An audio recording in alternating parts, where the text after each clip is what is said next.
All right. Hello, everybody. Let me get my chair in the right position. I had some critiques about set in a very acceptable way. I'm not upset about it because, as you can see, I got I do reselling as well. Oh my God! I've got a lamp. I actually have 3 lamps, and I got audio playing through my desktop. So there we go. Muted. We're okay. But it's nice to see everyone. It's nice to have everyone drop in. Hi. If it's your first time here, I do simulcast. So I'm on Twitch, Kick, and YouTube. So that's something you might notice. You'll see that I have a chat bot that relays what everyone is saying between each of those chats, as well as it drops some links for people to be able to participate in this auction if they want. I'll do my whole formal spiel of intro in a second. I'm just gonna go double check all my windows and make sure make sure my chain's looking okay. Did have a great discussion with Acorn, and I'm really looking at. We'll do a little backdrop. I've been using this big chair. Sometimes I got the little guy going on, right? So I think I can use my high chair. We're gonna strap one of the photo sets here, so we'll cover this entire area. It will look proper, but there's a couple creative options for that.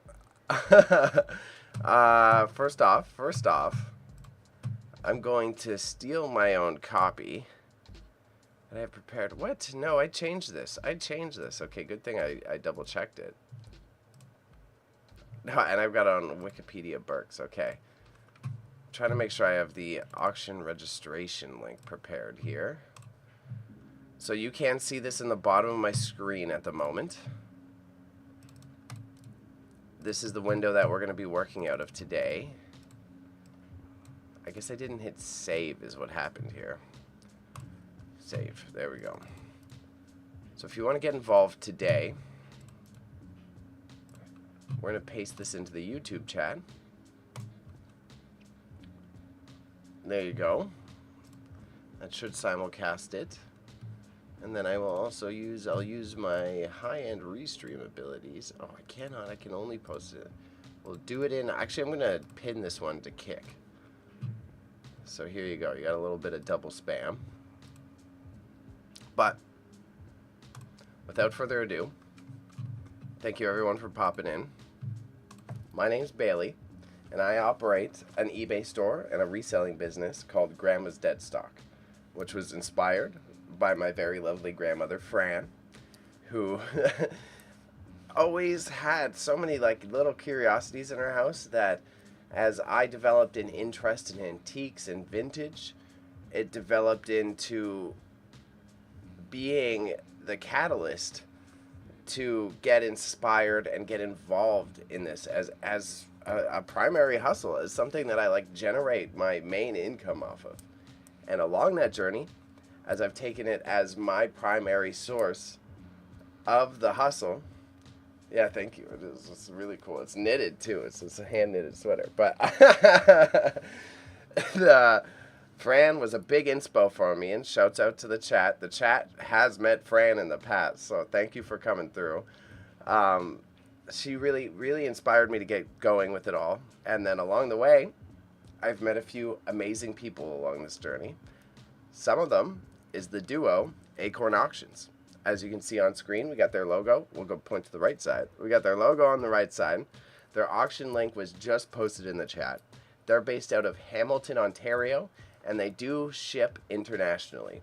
Even with the Canada Post strike, they've been using an alternative shipping system called Stallion, which is what a lot of us have been implementing. There's 2 services, so it's both Chit Chats and Stallion, and it's what we've been using as our system to get around the strike, which I will say we are both in support of any sort of labor strike. It has just been a challenging hurdle to overcome in terms of our business models. So if you're interested, you can purchase this. Even if you do not live in Toronto or Hamilton, they will ship it to you. They offer e-transfers, and they offer a various means of processing your payment. And in the long term of this, you're going to see me streaming their auction reactions on a consistent basis through 2025. We've recently agreed that this is something that we want to continue with doing on a regular basis, and I'm very excited to see how it turns out. And now, formal process is done. That's for the YouTube folks. We've got some newcomers who the Acorn's been gracious enough to share my link and my platform and my concepts with, that may not be as savvy with the streaming platform. So I still got to add the little formal intro at the beginning to talk about who I am and what this is, because I want to make it simple for people to be able to get to. But shouts out to Stoned, thank you for coming through, as well as Aleem, nice to see you. Acorn is also in the chat on the YouTube. Now I know they're a bit overwhelmed with all the things that they have to process today, so they may not be super active, but if you have any questions, not only can you refer to me to do the research, they will be available as they have capacity to answer any key questions. Nice to see y'all. And I do like this sweater a lot. It's like a big boy too. It's big, and I like the little knitted edge on it. It's like it's a little bit of a flex. I like it. I like it. I like it. You know, it's got the little slit sides, so it's like this big boy. It was it was like a $15 sweater, I think, when I got it. Yeah, it's super cozy. It's very warm. The only thing, because it's knit, there's this. It's got like a seam on the side. It's got a seam on the sleeve. That's where the cold air gets in. Otherwise, cozy warm boy over here in this bad boy. I don't have a massive library of like clothes. I'm just really good at mixing and matching. But nice to see you come through, Aleem. Super cute and funny that you're using the Twitch. I appreciate this. This guy's learning the internet. You're learning the internet alongside many other folks. We're going to go to the window focus, and I'm just going to start exploring. I think I like that. Maybe I need to, let's see. I'll zoom in on my window. Do I need to maybe zoom in a little bit or change my camera position? I think I could, I'll shrink my camera a little bit. I feel like my camera's blocking some of the items. Yeah, too much 1080p going on here, you know what I mean? So we'll go kind of like this, I think. Yeah, that's more adequate. That's way more adequate. We'll fix the chat box. Stoned, we should be, Raza already hit me up. I'm down to game this weekend. I could do Saturday, but if I flop on Saturday, I'm just resting. It's a crazy week for me. So flopping on Saturday is no big excuse. It just means I chose to nap instead of game. And then Sunday, I have auction pickup. But because it's such a stressful day, that means I'll definitely, relaxing afterwards would be nice.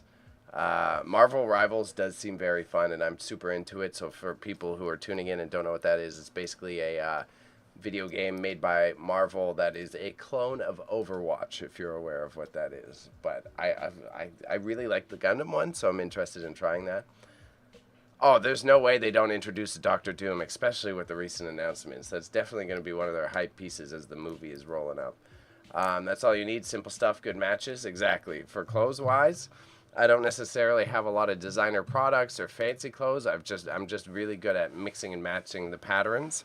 So I got the camo pants on, right? The camo pants. The camo pants. I mix and match patterns. So then that's like my whole style is based off of like changing the colors up in a way that is complementary to each other, but they don't necessarily. I'm not wearing like an all blue fit. You know what I mean? There's Bebe being raised in Scarborough. Bebe being raised in Scarborough got some beneficial knowledge through the times. Now I was a little punk kid with a big ass mohawk in high school, but from there I was able to take it and I was like, oh, this is how dressing yourself works. I was a very pessimistic young man when I was in university, though, so that went to an extreme. Went to university and I was like, I don't care what any of you think. I'm wearing my tank top and sweatpants to class, and you can kiss my behind. If he's not in it, I'm gonna play the most underrated guy like Johnny Blaze or some shit. Color coordination is a good key to the fit. Oh, for real. That's all it is. And that's as being a creative and a video editor and a photo editor. That's the one thing I'm good at, matching the colors. So, working with Acorn, it's been a great contrast. I know some of you in the chat have tuned in to see my auctions. So I have another one closing this Thursday. If you're liking what you're seeing, there will be another video on the YouTube channel you're watching this on Thursday, where we're going to be live streaming the reaction to our auction close. That is me and Patty of Patty's Pop-Ups, Paddy. And we want to provide the opportunity to do a little treasure hunt. We sell everything. It's been a very valuable experience working alongside Acorn, because Acorn has found their success in curating high quality items. So you're going to see, as we look through these items, they have a surprising amount of interest, and they have gold jewelry, they have designer products, and when the auctions aren't necessarily based on those like keynote items, something that you would know are high ticket items, even if you're not involved in reselling, they do art collections, they do antiques, they do items that have value to the niche communities that I think is very educational for me. I've learned to find that my weak points are in ceramics, furniture, and jewelry. So not only is it like an awesome collaboration to be able to do these streams with such wonderful people, I'm genuinely learning each time I do it. So also, Aleem, you should get Better TTTV. It's an extension for Twitch that has a ton of emotes. Yes, he should. I think, all due respect to Aleem, I'm not trying to bait him out too much, but I'm pretty sure that he uses his iPad to watch these. So I think you can still install BTTV, but I'm not sure. It's probably a little bit more complicated. I know it does install, though. So I brought up the high-end products. And now, what I'm going to do, I always take a break about 7:30. The auction close starts at 8 p.m. At 8 p.m., the things are closing. So 7:30, I take a 15-minute break. My roommate is out right now, so that 15-minute break will also include me feeding my kitties. And it just allows me to have a breather, because when we're live, when the auction is closing, I put on my full entertainment mode. I'm firing on all cylinders for about an hour and a half to 2 hours. So I like to have a little reset time, a little bebe time, and then we get to the actual entertainment product.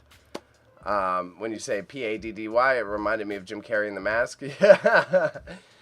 For me, it's just because Patty, I'm not specifying like the gender all the time. If I'm just like Patty, you could easily assume it's Patty or Patties. So I don't like to like spell out his entire name, but Patty's Pop-Ups. Everyone knows how to spell Pop-Ups, so let's focus on how to spell his first name, and you can put the rest together. Versus mine is Grandma's Dead Stock and NarleyMedia. And I've already done SEO research that if you type in either of those, my pages come up. That's why, you know, my background is in public relations and communications. So when I selected these titles for my businesses, I did the specific research to double check that. There was other people who tried to use the NarleyMedia name previously, but they're very inactive. And because of how consistent I am online, I still pop up as the primary holder of that title. I digress, but yeah, I think he should be able to get BTTV on his iPad. I'm just double checking my links. So I've got some info on Burke's Silver for after. Those are the other links that I have pulled up. Right now, I have been curious. This penguin pendant charm.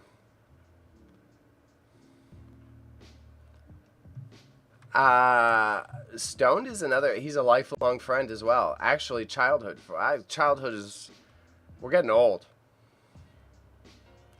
It is an extension for your browser. So, like we all use Google Chrome, and you can download that extension, and it allows you to put more emotes.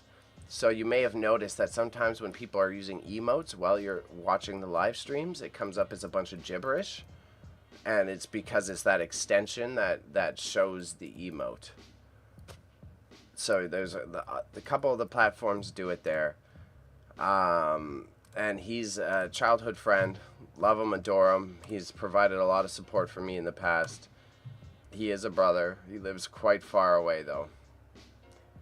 And what it does is it means that if anyone uses that emote, whether in Twitch or any of the other platforms, it automatically shows it in your window. So it works actually both for YouTube and Twitch.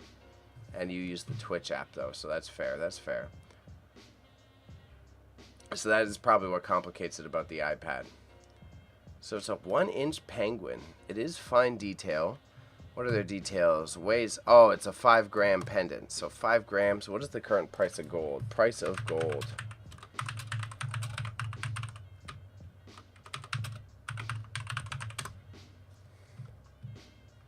This is why I gotta use Google. Price of gold, CAD.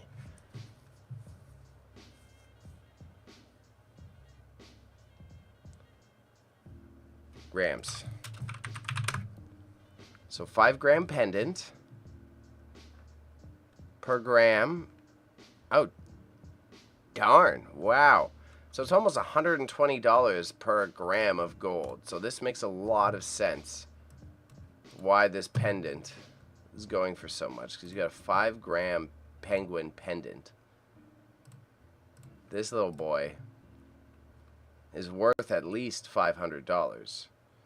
So we're going to see a competition going on for this penguin. I do love the attention to detail on it. It is quite pretty.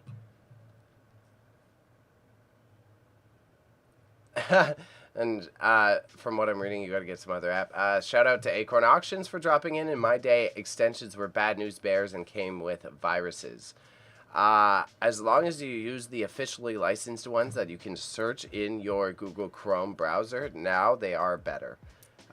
Previously, when Google first released extensions on the browser, it was a little bit more Wild West, but now you are able to anything in that storefront is licensed and approved by them, so it should not. But if someone offers you to download a browser that is not available on that storefront, you are providing an access point. I would still be hesitant that if any of those extensions ask you to sign up with an email or ask you to sign up with a login, that it does present a possible, that's a lot of P words, does present a possible vulnerability.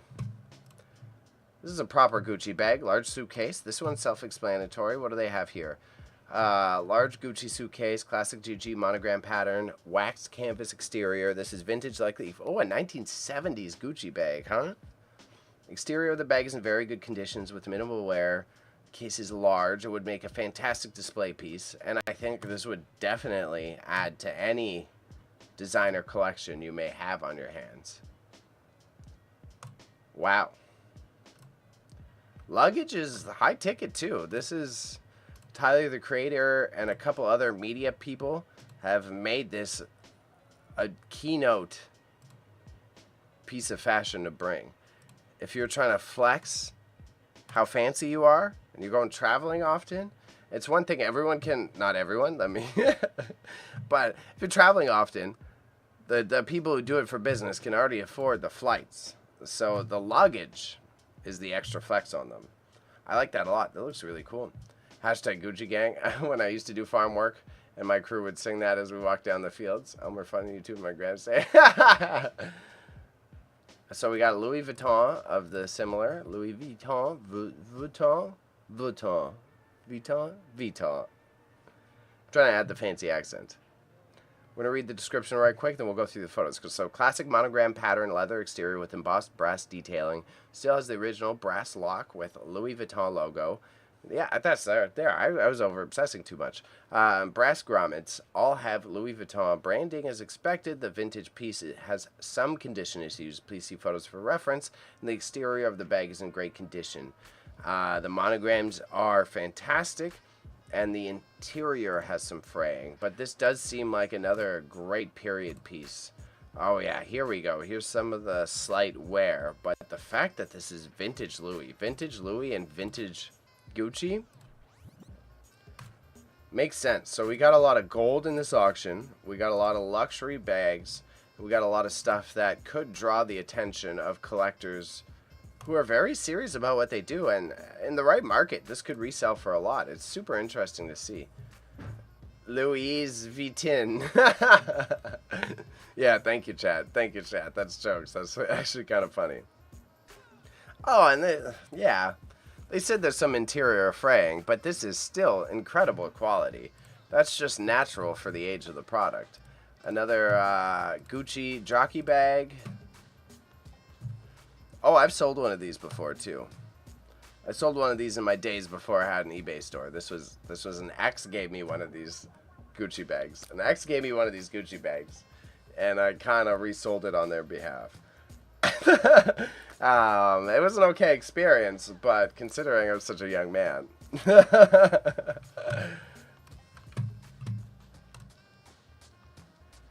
Oh, that's a nice clasp, though. That clasp is beautiful. I do really like that.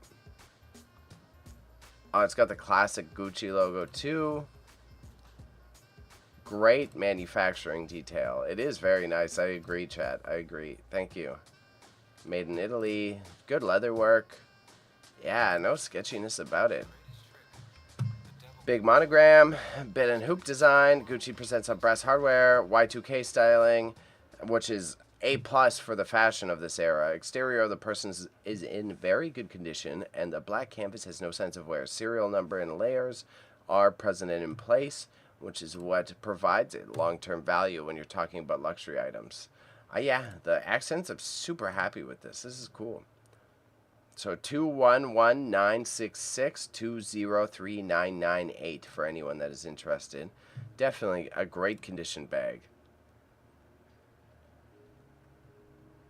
We're going to drop the link back in the YouTube chat in case anyone wants to check it out. If you want to participate and you're not already registered for this auction. So weird, so weird. My clipboard keeps resetting. But okay, we'll drop it in the YouTube chat in case anyone wants to participate in this auction here. There is still time to get in on it. Acorn Auctions, again, is based out of Hamilton, but they do ship internationally using Stallion Express, which allows us to circumvent the labor strike that is going on with Canada Post. And although we don't oppose it, it is an issue that is causing delays in our ability to provide products to people. So we looked up the price of gold in grams in Canada, which is very interesting because there's a lot of gold products here, and it definitely makes a lot more sense about why these items are going for such a high ticket value. And I also have some more info on what Burke's is. So we see this is a Burke candelabra. So a candelabra holds candles. It holds candles. The candelabra can also be applied to the definition of what you see used for Hanukkah, but it is not necessarily specifically used for that. In many cases of a candelabra, it is actually a better choice to have it made of high quality metal because you'll be able to clean it off on a more regular basis that doesn't stain it. I know when you use plated metals, when you use brass, when you use some of the lesser metals, it does actually damage it as the moisture from the wax melts onto it. So the fact that this is made of sterling silver, not only is it a high quality piece, it does retain some long-term value based on the integrity of the product. So this is a Burke's sterling silver candelabra. Quite beautiful. Really like this piece. Antique sterling silver candelabra. It's got the hallmark signatures. So Burke's, if people are interested and they don't know, Burke's is actually a Canadian silver brand. Okay, so sterling silver typically comes from countries, specifically England. England really dominated both the ceramics market and the silver market for quite some time. So when we're looking at Burke's silver, it has its roots in Canada. So Burke's history can be traced back to over 4 centuries ago. The Burke's tradition dates back to the 16th century England, where Burke's family members were master silversmiths in Sheffield, England, and it is with this know-how, traditions, and trade secrets the Burke's family immigrated to Canada in 1832. So you will see some discrepancies on where it was made or if you see that stamp, but anything that is in the modern era of Burke's and silver production is actually a Canadian-made product. And they first opened their boutique in Montreal. I have a few more info. What is this? Henry Burke's founded the brand that ultimately became the coveted symbol of Canadian luxury and craftsmanship, a country born a mere decade before. Burke's wanted to celebrate with the people of Canada, celebrate life's precious moments, and create memories to commemorate. So, when we're talking about silver products like this, I'm a little bit of a history buff, right? So let me check the Wikipedia. Wikipedia, it's just giving the same stuff. If anything, it's giving a little bit more details about how it was purchased by investor companies. It's quite intriguing information. And the thing is, like, the value of silver, the value of older luxury items like this are placed in the fact that they last long and they were durable. They were durable and practical. So when you bought a silver candelabra such as this, it was something that you could put in your home, and not only did you look fancy, and you looked luxurious, but it was something that could last in your family for generations. So opposed to our current era, where you're going to buy an iPhone for $900 that goes obsolete, and that's your flex of how much money that I have. These types of products, such as Burke's, are something that still looks really, really cool. It's a great table piece. It's something that decorates your home with value, but it's going to last generations. So it's this like added value that created such a market that still lasts to this day. Because even if the item doesn't sell, and this was the thing that I don't think they were aware of in that time that they did that, but since it has the precious metals included within it, it's got an inherent value regardless. As we were talking about with the gold, like, no matter what, it's got a melting value. So you're doubling up on how cool this piece is, both financially and for the value. Both financially and for the personal value. Financially and the value are the same thing. Chat says, Aleem, interesting, beautiful information. My grandfather took ship in the 1900s to England to be a jeweler and a smith. One of the first from the island. Thanks for sharing that. Oh, yeah, no problem. So he probably went to Sheffield as well. If he didn't, he might have gone to London. But the master jewelsmiths from England were all primarily based out of Sheffield. And then they migrated to all the colonies, including Canada. And that's where other brands started, because they tried to bring that same luxury experience to localized North America, to also, such as our reselling business, reduce shipping costs. So we've got a Burke's 14K brooch. So again, it's got gold value. It's a 2.5 inch brooch going for $235. These values are wild. It's really cool to see. Beautiful stylized gold leaf brooch, stamped, weighs 4 grams. So we're going at 120 CAD a gram. This one's going for $235. That's only a third of the cost, roughly. That's both this and the penguin. Very interesting to see. I know Burke's gold also has a rich history, but we're going to try to get through a few more of these items. I'll search it real quick with you guys here. Burke's gold history. Burke's heritage. Burke's heritage. So same thing. Sheffield. Our heritage. Oh, it's the same website. It's almost like there's some sort of insider trading on who develops their websites. It's not like nepotism exists in media. So Burke's history can be traced back to over 4 centuries ago. The Burke's tradition dates back to the 16th century England, where the Burke's family members were master silversmiths in Sheffield. It is the know-how, traditions, and they emigrated to Canada as well. So we got Burke's working on the gold, and I just read the same thing, didn't I? Yeah. Hey, I'll admit that flaw. I just read the same website thinking it's different. All right, okay.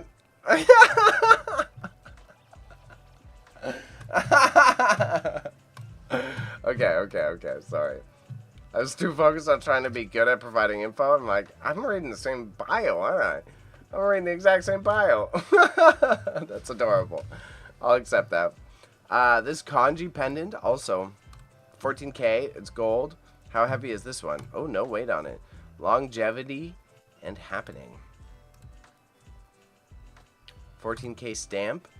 Oh man, this would be a great accessory piece to anything. So we got 3 grams on this, and it's going for $190. So same thing, it's going for about a third of the cost. All these prices are very reasonable, and this is why it's a big applause to Acorn Auctions for understanding the value of the items that they present, especially when they're in luxury items like this. Again, if you guys want, in the chat we have a link to participate in this auction, and I do simulcast. So I'm on Twitch, Kick, and YouTube. If you're watching this in the future, you're probably watching it on YouTube, but if you want to participate in the chat, I am on multiple platforms. Acorn Auctions is based out of Hamilton, Canada, and they do offer shipping throughout North America through Stallions. So no matter what, even with the Canada Post strike in Canada, they are able to still do their international shipping with no issues. So Tiffany & Co. necklaces. I feel like we all understand what Tiffany is, so let me not even go through that. This guy is chain and pendant, stamp 925. So this is a silver. It's a silver blend. And this one is at 21 grams. And it's a pretty nice piece. Fifth Avenue. Okay, so it's trying to flex the luxury of New York City. We got some New York City silver here. Good blend. 21 grams. Great silver piece. There's no way this closes at 38. If someone wants to get in on it, I can definitely see it going for more. Gold and silver pretty much always appreciates. So this is from Acorn Auctions. These lovely humans who are hosting this auction at the time, they are in the chat on YouTube. So if you have any pressing questions, you're welcome to drop in. Let us know, and we'll try to get to it as quick as we can. Acorn is obviously busy handling the logistics behind it, and I'm just the commentator. And we'll do our best to answer anything that you have as like a pressing matter. Gold and silver. So what they said is that gold and silver pretty much always appreciates. It fluctuates, but for the most part, it's onwards and upwards for these precious metals, which I do totally agree. And that's why I find it interesting. It's something that people might not have noticed in the past. We'll take a quick look at it, but I'm going to skip over this one slightly. It's a Burberry cashmere scarf. I feel like everyone understands the value of cashmere. And Burberry, big flex no matter what type of fashion genre you're in. It's big on the streets right now. It's big in hip-hop. And then it's big also for your traditional, more... I was going to say normie, but I don't want to insult anyone. For your more preppy, traditional styles of fashion. This also is a fashion piece that retains value. I am curious at the age of it. I feel like the age could very much apply some additional value to it, much like the Gucci and Louis Vuitton. Actually, we could zoom in on that. Let's see. What's the Burberry? London, 50% cashmere. Okay, yeah, made in England as well. No date on it on the photo, but that's totally fine. And sorry, I forgot to alt-tab. So this guy, one of our chat members actually brought this one up earlier. I know John Elliott is a well-known indigenous artist of North America. John Elliott, artist bio. Oh, no, he's not. Is he Métis? Artist, illustrator in Lincolnshire, England. Okay. I thought he was a Métis artist. That's interesting. I didn't know he does sculptures. My curiosity is piqued, but we'll stay away from the history just to be safe for all contexts that could be damaging to other folks.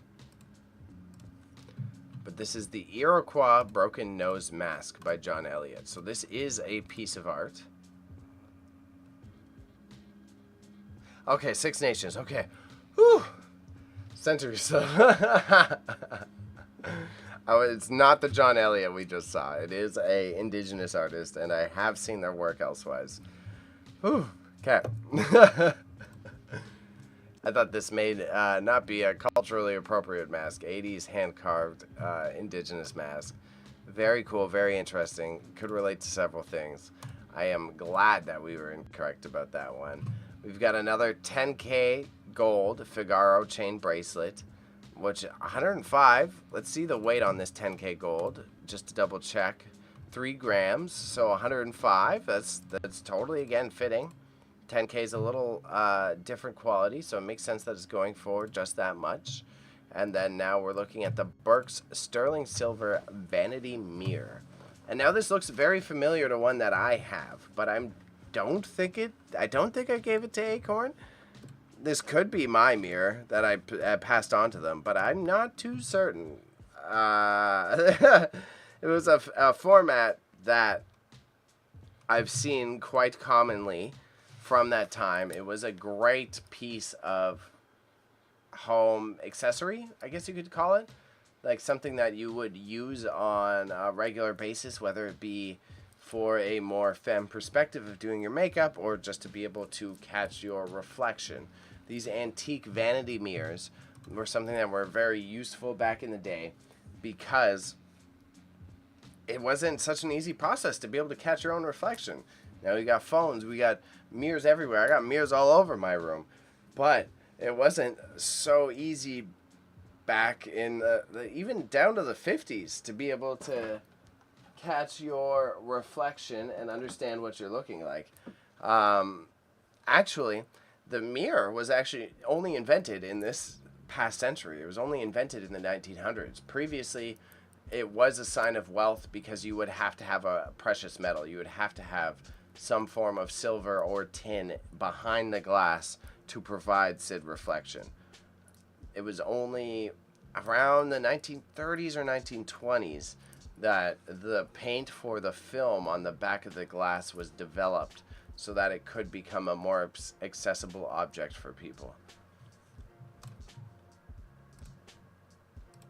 I'm glad that chat is socializing. Thank you everyone for coming through. It's been a good evening so far. I see that we're doing pretty good on Twitch.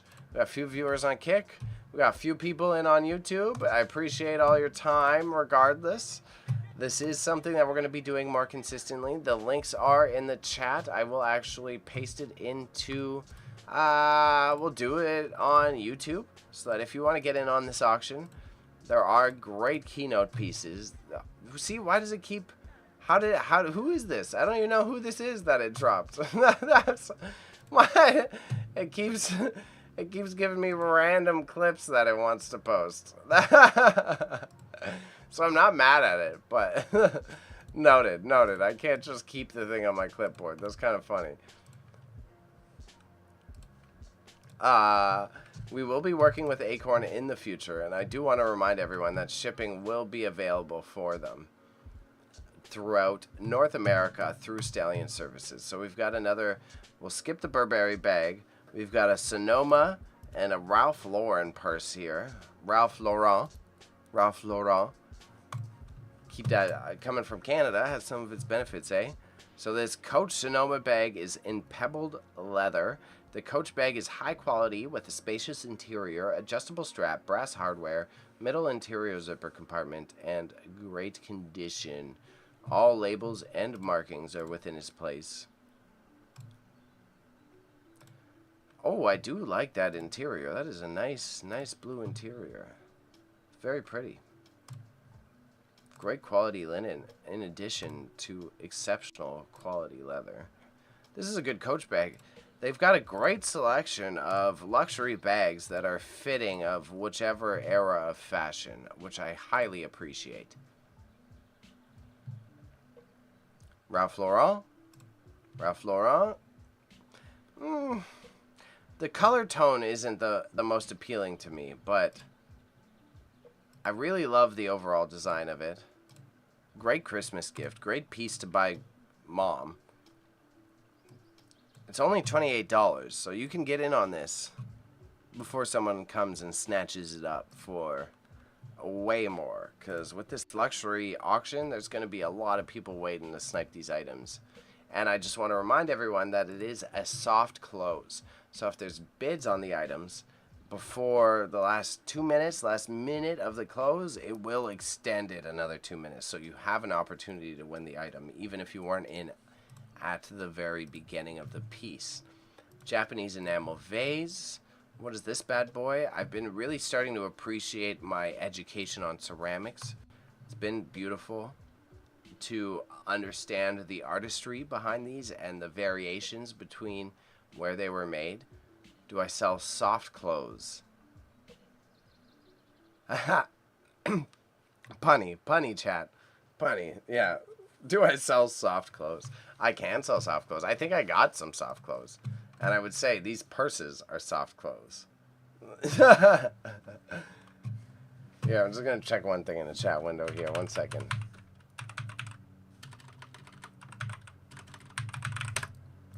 Just got to open a quick link. I want to remind everyone that I will be taking a quick break at 7:30 so that we can catch our breather and get ready for these pieces closing at 8 p.m. At 8 p.m. is when this all begins.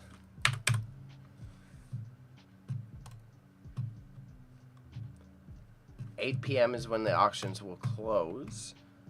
So we're flying through all the pieces that now have already existing bids on them.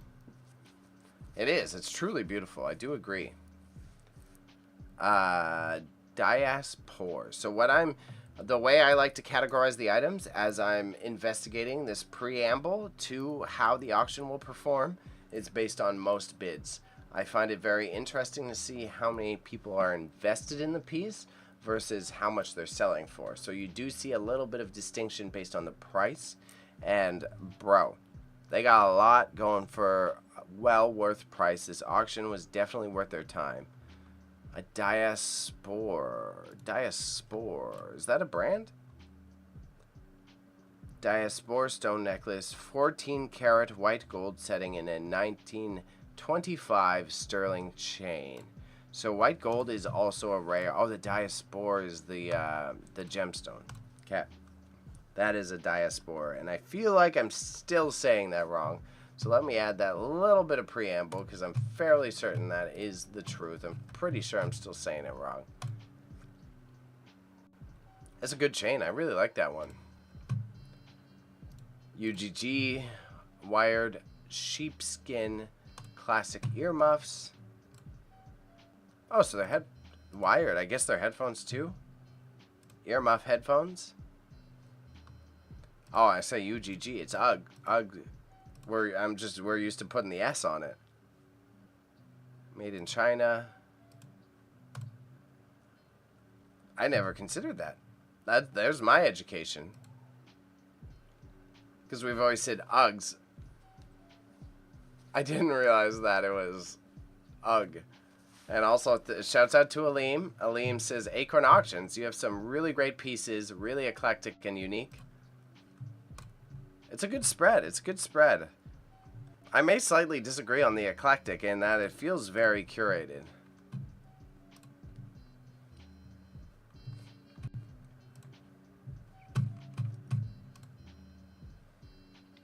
Marching into Madness is in the chat. Shouts out to Wiffle/Raza. William Saunders. William Saunders, sought after Canadian artist. Bill Saunders. Sugar Shack Winter Scene from 1978. Oil on canvas. That frame actually looks beautiful too. That's a great frame for that piece. Nice gold accents while also being able to display the age of it. One of my first photo shoots back in the day was actually like when I was learning my craft at a higher level. I went and shot at a maple farm. My photography professor took me out personally to learn how to shoot there, both to shoot people and do still life. It was an incredible experience. It's actually really good. It's a little quirky, so I don't know if I'd be like, oh, hey, professionally, you want to learn photography, go out to a maple syrup farm. but it allowed me to shoot the entire variety of what I was seeking. Like a curated eclectic auction. Acorn Auctions says, thank you. The picture does not do it justice. It is an incredible painting. It is stunning. It is stunning. And a Fender guitar, vintage Fender, makes sense. FC30 is the model. Ooh, that's a great attention to detail. I love the little trims on it. From Chatham, Ontario, originally, as the seller. Man, the varnish on this is so pretty. That's a great backing, too. I imagine it sounds as beautiful. I love that red stripe. Man, that's hard craftsmanship there, too. This is another piece that's 100% going to get bid up. Beautiful 6-string. I love that attention to detail. Again, shouts out to Acorn Auctions. This is a great learning experience for me, and I am super happy to be able to help promote their products. They do ship internationally, and I am simulcasting. So many of the people who may not be used to live streaming are tuning in on the YouTube, whether it is now or in the future. And I want you to know that you can check them out online. That is Acorn Auctions Hamilton. And they do host these things damn near monthly. So if you end up missing any of these items, it is something that you can get in on in the future. And they do maintain shipping regardless of the conditions of Canada Post through Stallion. So okay, these heels, I got distracted by me being too intrigued. I really like the design of these shoes. It feels like they could look good on a variety of folks. Heck, if I could walk in heels, I would rock these ones. This is I have no ego around my masculinity, and this is like, I like these, but I would trip in them.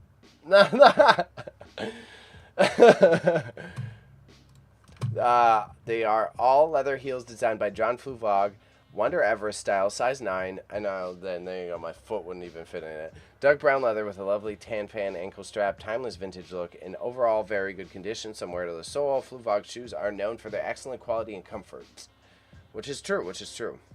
The item is top quality, and we believe it is authentic and genuine Fluvog. So let's, we'll do a quick search. I'm trying to make sure that we get through enough of the items here as we're scrolling through today, because again, everything closes at 8 p.m. and the links are in the chat. So don't be afraid to participate if you are interested in securing any luxury items for your family this Christmas season. Oh, come on, get out of here. John Fluvog is a Canadian shoe designer and business person. In 1970, he owned with a shoe company with someone else. The shoes are described as progressive Art Deco inspired, and they're designed in Mexico and still manufactured primarily in North and South America, but it does say also Portugal and Vietnam. Cool. I do know this brand. Good history dig for later. So that's great. We're already looking at a lot of pieces worth a significant amount of money. We've got a Sterling Snowflake vintage. So the two things, I'm going to look at this 19th century Japanese bowl and this black pearl cluster. The black pearl cluster is something that does very much pique my interest. Just double checking my windows, making sure we're not missing anything here today. No, we're not. The Kutani 19th century Japanese bowl. Man, the attention to detail in this. This is straight out of Naruto. This is a really good piece. $24, reasonable. Absolutely stunning Japanese Kutani cup and saucer set. It is exquisitely hand-painted to the best of my knowledge. It dates from the 19th century or the Meiji period with a Nihon marking. Hand-painted with silver and black paint. Where's the silver? Where's the silver at? Let me see that silver. Oh, the silver's in the interior of the bowl. That's so pretty. I would love to have that for my home. That's a nice one. Black pearl cluster. Oh, they're earrings. Wow. Same answer as that last bowl. These are something I would rock, but I'm a messy boy. They're a little too fancy for Bebe. This is going to end up getting lost somewhere. Black pearl cluster earrings with sterling posts and backings, presented in elegant box, ready for gifting. That's a really elegant box. Good description, Acorn. I highly approve of that description. That's very elegant. That's a great present piece. That's a fantastic Christmas piece that I would highly recommend you buy for someone.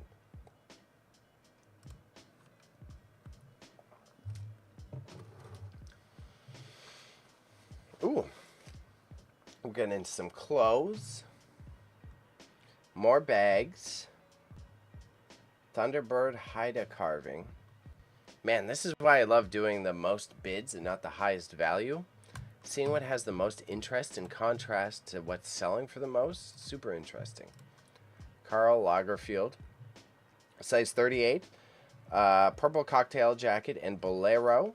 Dark purple iridescent satin crop, made in France, designed by the man who reinvented the Chanel brand and is known for his eccentric and innovative designs. Lagerfeld was a true fashion icon, and it has all the labels, as you would anticipate. This is cute. That's such a cute vintage piece, man. $13. Size 38. That's a great accessory, and especially with the oversized fashion style, you could fit this on many different varieties of styles of fits, right? Like that oversized, the hang would be super. I like that a lot. That's a good cocktail jacket. That's pretty. Armani lady sweater. Great detail. Another cashmere cardigan.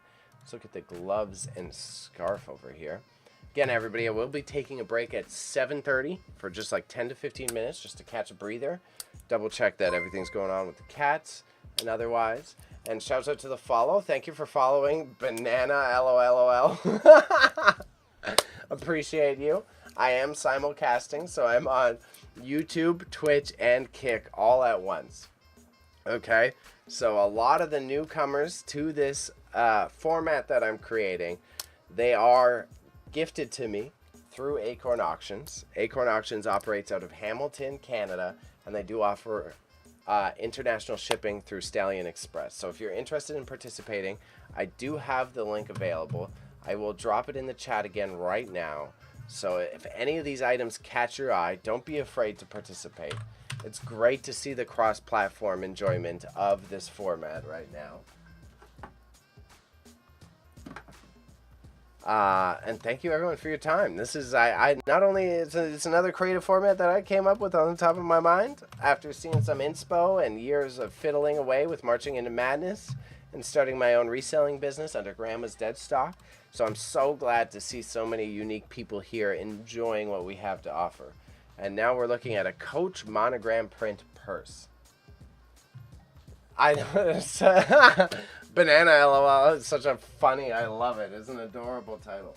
I'm getting buzzed like crazy on my cellular device right now. I'm just trying to make sure that it is an Acorn trying to send me private messages primarily. Oh, this is very 2000s. This is another pretty, I like this. I like this. Burgundy tone monogram Coach purse with leather accents in good condition with no major signs of exterior wear. This is medium sized, quote unquote, hobo style, quote unquote. Original 3 separate pockets, dark pink lining. The lining, yeah, let me see this lining. Let me see this lining.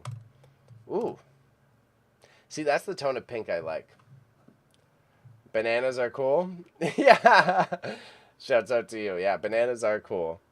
Bananas can be cool. It all depends on context. You know what I mean? I'm having a great time today. I took a quick little gamer nap before this.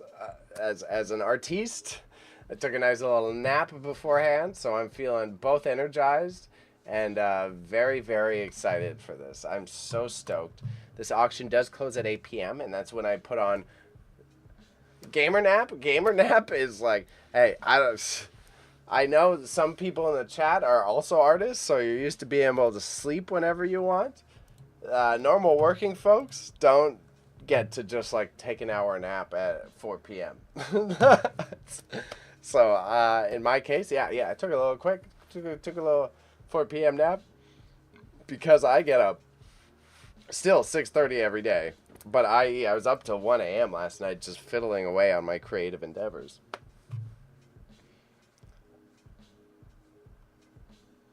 So you took a nap. Come on, get out of here, Chad. Get out of here, Chad. Yeah, I took a nap, but normal people can't take a nap at that time. Normal people can't take a nap in the daytime at that time. Yo, what is this? You're supposed to be all supporting me. Oh, I love the different colorations on this black pearl necklace. Makes sense also why this one's going for $38. We're going to have some serious high-ticket, high-value items closing today. Wow. And that clasp is beautiful. I wonder what that is.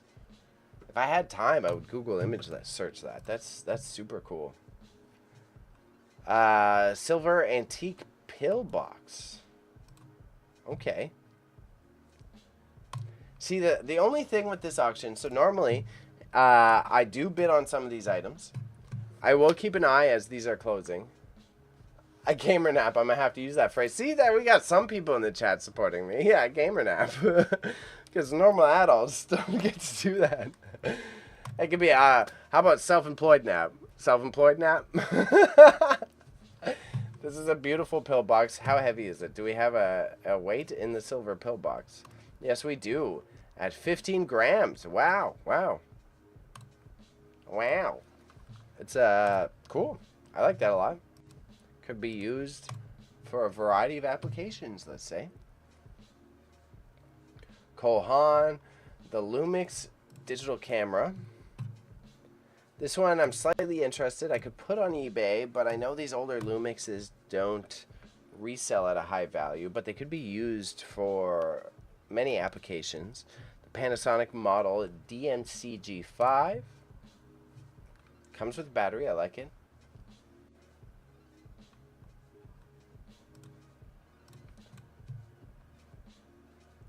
Self-employed nap doesn't have the same ring. And also, Aleem says he can't see anyone in the chat. I'm sorry then, bro. That's a tech issue on your end. Sorry, fam. Maybe try refreshing it.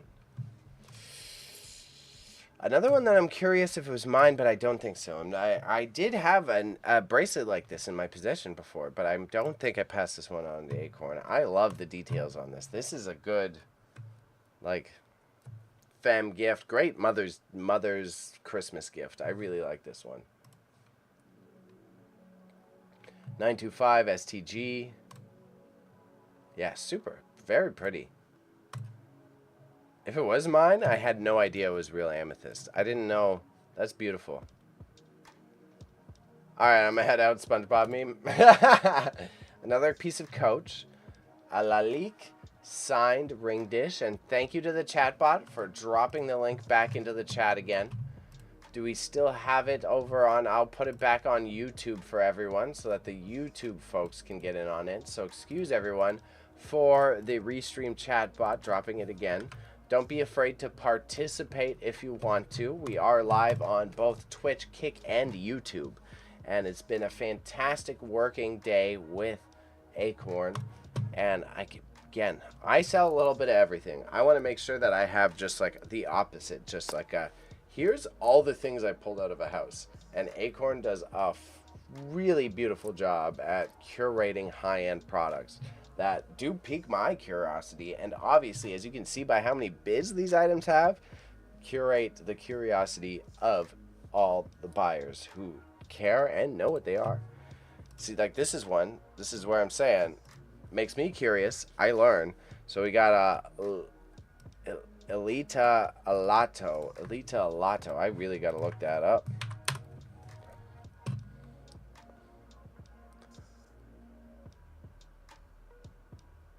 Finish design. No good quick results, so we're going to stick here for a second. Elita Alato vase is an organically shaped icon of finished design and glasswork. Alvar Alato created the Alato vase in different sizes and colors for the World Fair in Paris of 1937. The shape of lakes and landscapes. The shape is reinterpreted ever since, and there is nowadays a variety of different objects in the world-famous Alato shape. So I have seen this before. As a nerd who likes F1 a little bit, looks like an F1 track to me. That'd be a good racetrack. You have some quick turns. You put the little pit stop on one of these flats. I like that a lot, though. That's a great vase. I realized I was saying vase. We got a good vase. Alright, peace, Salim. Thank you for coming through. Appreciate all the visitors. Any support is always valued around here. And again, anything to provide value is just send on the subscription, whether you're watching this in the future or in the current time. Subscription on YouTube helps me build towards monetization. Subscription on Twitch. I am an affiliate on Twitch. You get ad-free viewing. And you put a few bucks in my pocket after Jeff Bezos takes his $1 out of that. Wedgwood, England. Great planter. Luxy Taxi Cab. Lug. Taxi Cab travel bag. Burke's Sterling cufflinks. So we already went through the Burke's where I made my goofy error before where I read the description twice over, which is still hilarious. I can humbly take that.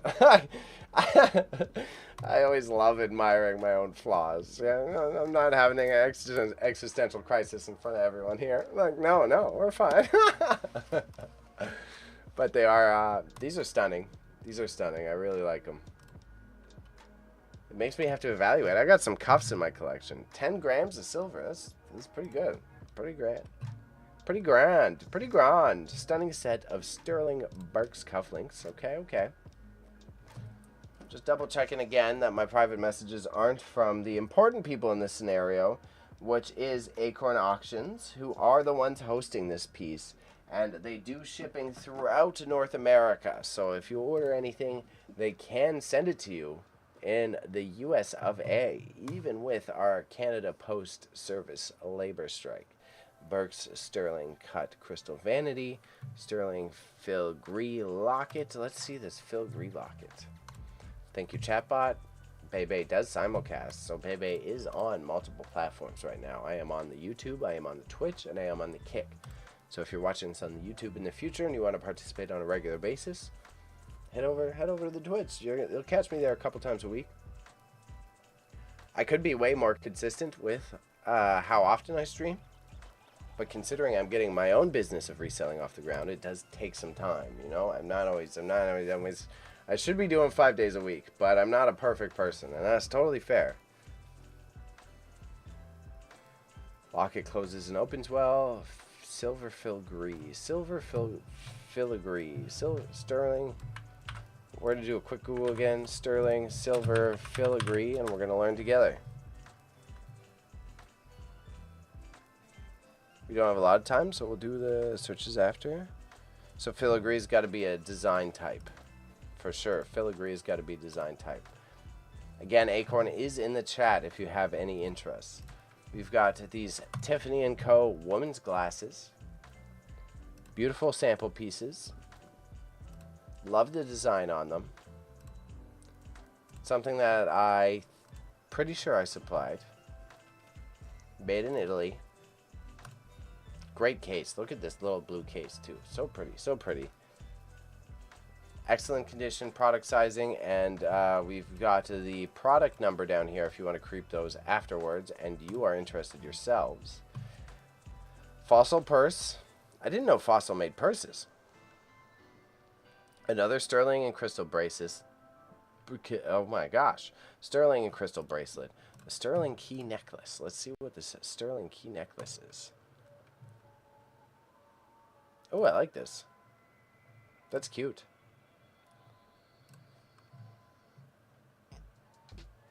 $5-gram silver necklace. Oops, missed it in case they had a description. Let's see what we got. Charming skeleton key pendant, a sterling silver with marcasite inlaid, and I know I said that wrong, with marcasite inlaid stones, comes with a sterling chain, vintage inspired art deco design. Very goth chic. Sterling ornate bracelet. Pink stone on this guy. A Pandora ring. I didn't know Pandora still retained value like this, so it's also educational for moi. 925 size 7 ring. Size 7 Pandora ring. Weighs almost 7 grams. I like that a lot. How far are we from the bottom? I got through most of them. Okay. Okay. Not feeling too self-conscious. Tiffany glasses. This is true. This is true. The Tiffany glasses are a great sample piece. As Acorn says, they resell for $200 on average, and new they're worth about $500. All you need to do is get these lenses replaced. Now that will cost you a slight pretty penny, but if you can afford $200 glasses, you should be able to afford the lens replacements on them. They are stunning pieces. I really do personally. I love those little leather prints. I'm a little too pale to have those leopard prints, but if I could pull it off, I would pull it off. I do truly like it, but it doesn't really work with my complexion. I got too much Scottish blood in me. That's the slight issue there. It's got nothing to do with design. It's got a lot to do with practicality of a Bebe. Bebe, he's a little too much Ukrainian and Scottish in his blood. So this is something, again, shipping to the U.S. So if you want to get involved, it's not a bad call. It's not a bad call. And sorry, I slapped my table too much for the mic, so I will apologize to the chat for this. A shearling coat, exceptional quality. Let's see what this is looking like. Oh, I like that. Exceptional quality shearling coat made by Appelle Collisione, made in Canada. Rich brown suede exterior, dark brown shearling interior, and polished horn buttons. This is the most buttery, soft shearling coat that Acorn has ever handled. The coat itself is very light and supple, not stiff or boxy at all. It does look very soft, though, to be honest. I wanna feel the texture of that just looking at it. Another one of those, like the glasses. It was my swag. Super cute. Super cute. You go, what now? What? What?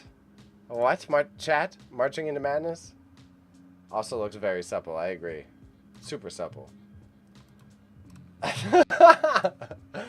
William Kratzer original oil on canvas. Oh, this is another stunning one. Great frame, great piece. Little birdie. Little burb. Great attention to detail. High quality canvas. Signed painting. Definitely an original. Frame is in good condition, even with the detail shots. No more wear than you would anticipate from anything that is truly an antique. Beautiful oil on canvas of a blue bird on a blue birdhouse. Bill Kratzer made his living as a painter, painting the rugged landscapes and wildlife of Ontario. He focused much of his work on the area in and around Algonquin Park. Born in 1922 in Hamburg, Germany, he brought his family over to Canada in 1952. After spending some time in Toronto, he did settle north near Algonquin, and for close to 30 years, he made a living out of his studio, attracting an international clientele, including private collectors and large companies. And I have seen his collections in museums before, so this makes a lot of sense. That is a stunning little piece. I love these. I always think back to, like, back in the day, because they didn't have, like, a phone. He didn't have a lot of reference pieces so easily. Did he just, like, see the bird? He saw the bird and it just stuck in his head that intensely that he was able to recreate it? Or did he somehow see the bird on the box, identify the colors, maybe make some notes, and then do it? It's always, with the lack of modern tech, I'm so intrigued at how you would so passionately be able to recreate the details of an animal in this case, but I digress. We're going on an intellectual journey here as well, eh? Gucci belt, makes sense. Then we have Henkel silverware. So Henkel is a high-end.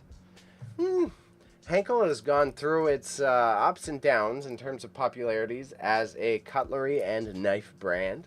It is still one that retains a bit of cachet, per se. But it was one of the first brands to transition to selling to big box stores. So it did lose a bit of its value. But its antique pieces when it was still in its era of quality and high-end manufacturing. Worth money. This is a great silverware flatware set. I do like it. Stunning. 6 large spoons, 6 forks, 6 knives. Scroll edge pattern. Silver plated. Pretty, pretty, pretty, pretty. Osaka pressed glass vase. Vase, not vase. Not vase. I like this guy a lot. Made in the Czech Republic in 1969, Rudolf Yernickel designed this pressed glass piece for Sklama Libovovich. Let's not try that too hard. His design has dynamic forms and lively curves. In the 70s, Yernickel used a floral design iconic for his work in the vases called Sun or Osaka, which was exhibited in Expo Japan 1970. So it is a Czech interpretation of Japanese designs. And I do like it. You can put many things in that. That's a great like centerpiece for a table, as well as a vase as intended. Birth of Venus. I do like that. That's pretty on my own. I'm a little bit of a Greek mythology geek, so. Oh, it's got a little clamshell.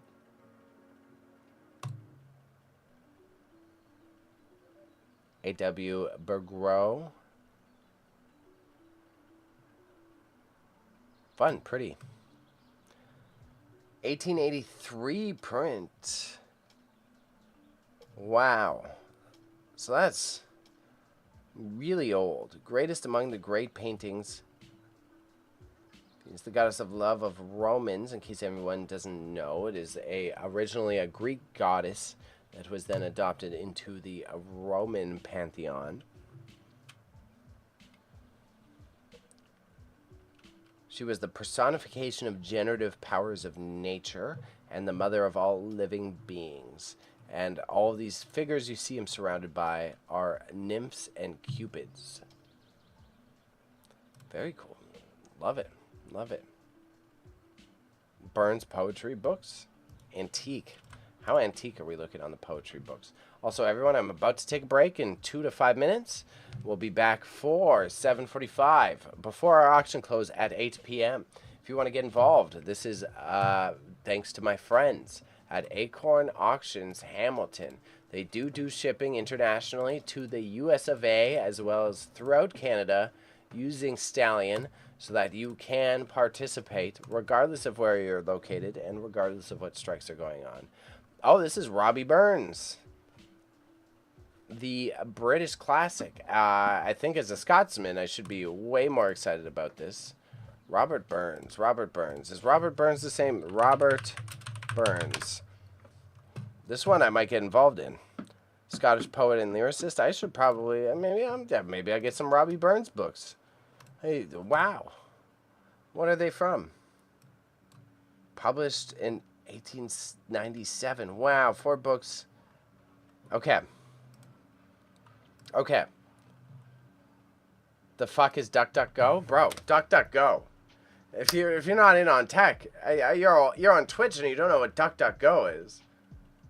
DuckDuckGo is how you don't have Google just immensely profit off of your analytics as you search things. DuckDuckGo is probably one of the safer search engines where it doesn't track your cookies.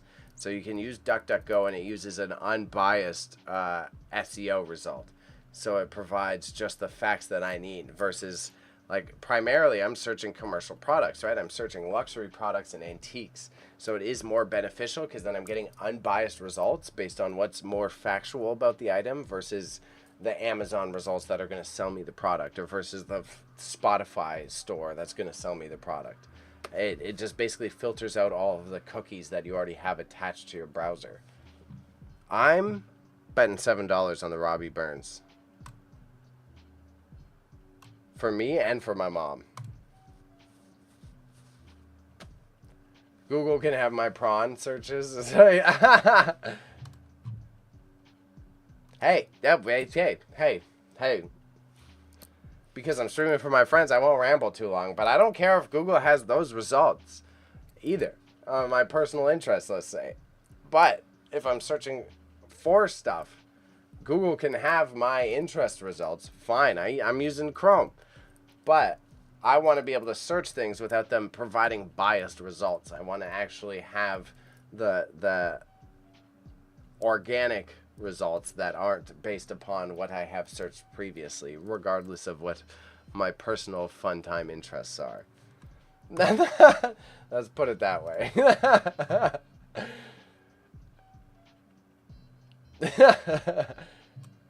Yeah, Google still got you, though. Google always got me. Google always got me, but I'm looking to have unbiased search results. But I don't care if Google knows what I'm doing in my spare time. There's the corporate, well-worded version of this. Okay, we're going to scroll to the bottom right quick. Is there anything that pops out immediately that I'm like, oh, I need to get on that boy? Signed art, Elizabeth I, folio art. Wow, Robbie Burns, another Robert Burns. A steel engraving. How old is this guy? Maybe I keep the books and I give my mom the Robbie Burns. Burns Robert, steel engraving, overall facsimile, original painted by Chappelle, dated AD, 1870, lightly and pleasantly toned, superficial stains. Wow.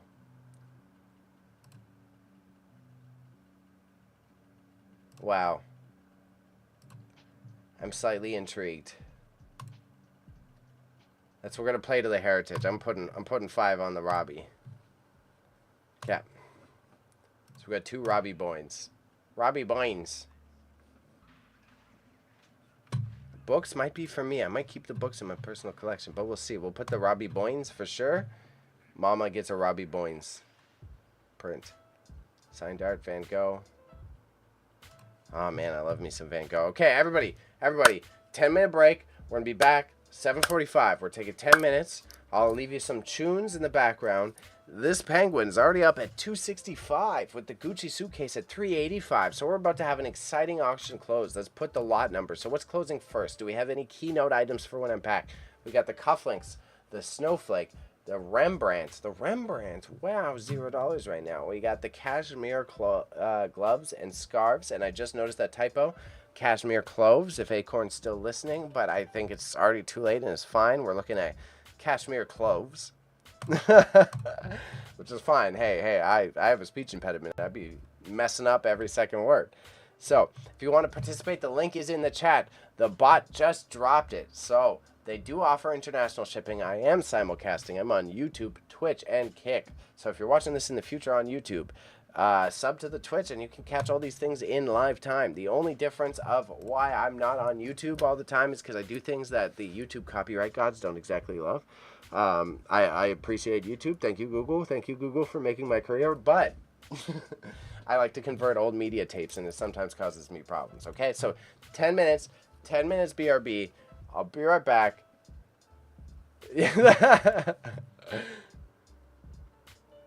It shows how fast I'm moving. Yeah, I got you guys. I appreciate you, Acorn.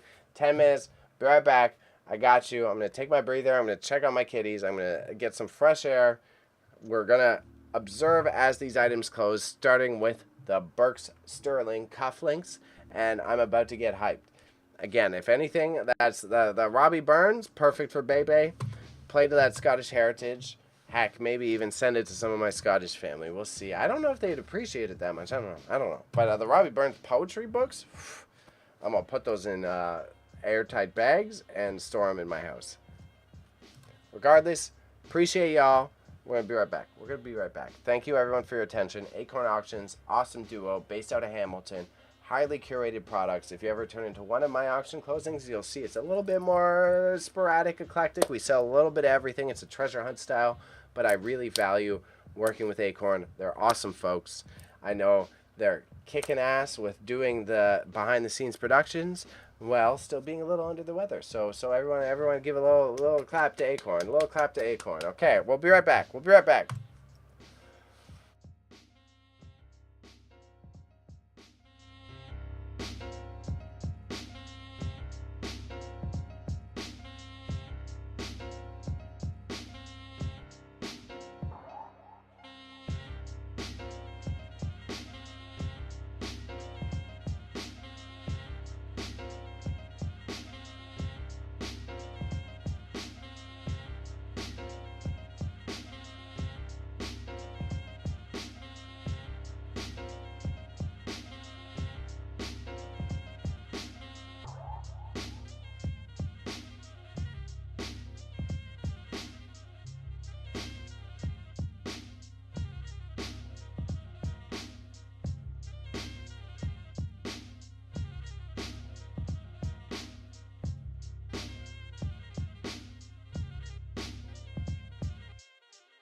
I forgot to turn my mic on. Okay, chat, we're back.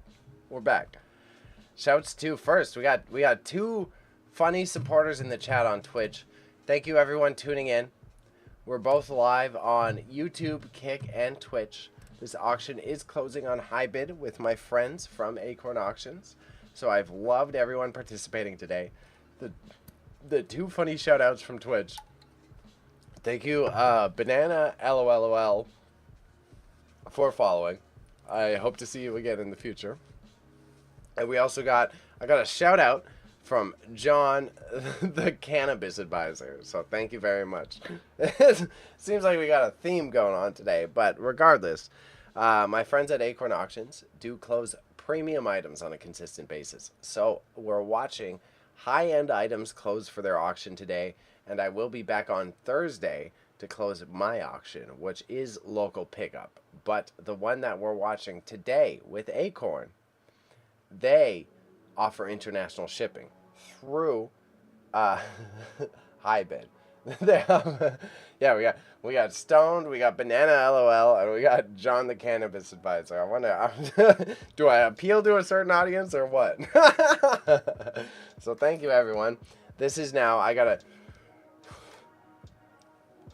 we're putting on peak entertainment, where I go into turbo mode is as these items close.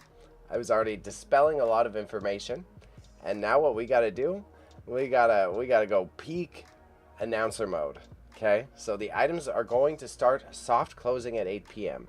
You still have the opportunity to get involved whenever you want, and the items, if someone bids on them as it's closing in the last minute, it opens up for another 2 minutes. So people can't just snipe all the items from underneath you. We're about to hop in. We're about to watch that auction close. And if you want to get in, you can see the links in all of the different stream formats that we're doing, both Kick, Twitch, and YouTube. And if you see something coming up last minute, don't be afraid to jump in. I love the little added benefit of high bid where it gives me the ding so I know items are closing. So we'll be able to keep up with it. I got one cute thing. Chat, I'm going to show you my little kitties. It's winter time. They love to sit in front of the heater. And the thing is, like, they fight a lot, but they really are siblings, and it's adorable to see. So here, chat, we got the 2 cats. The one sits at the front, and the other curls up right behind them. So they're sitting in front of the heater, and the one gets the blast of the heat, and his residual body heat warms up the other cat. It's the cutest thing. It's so damn cute. They're like balled up as a pair. I can't get over it. Every time I walk by them, I'm like, oh my gosh, this is the most adorable thing I've ever seen. So, thank you everyone. I will be streaming all of the closes for Acorn Auctions in the future in 2025. And we're hoping to add more interactive elements. As we progress with this, we want to have some raffles involved in this. So if you watch before the close, such as you are now, you can get involved. We can submit your name to a raffle. And if you win an item, we'll give you a discount on some of the additional fees. On top of that, if you follow my personal social media channels, which you'll see in the description of all the videos that you're watching, there's an additional opportunity for you to maybe sneak in and get the same little benefit ahead of time. Either way, it's been really fun working with them, and I'm super excited to see how it develops in the future. I know Acorn is working exceptionally hard behind the scenes to make sure that this is functionally working. And in the future, we got some critiques from the folks over on the YouTube who aren't so used to seeing streamers in their bedroom all the time, that they want a nice background. So I'm either going to fasten something to my chair, or I'll get a little stand that goes up behind me so that I can have a flat backdrop, and I'll add a little bit more lighting, because right now I got the gamer LED lights. I can change all the colors, right? I can be whatever I want. But we were talking about my complexion earlier. The red and the orange helps best. Either way, regardless, back to the eBay focus. Auction close is coming up. I'm glad to be here with y'all.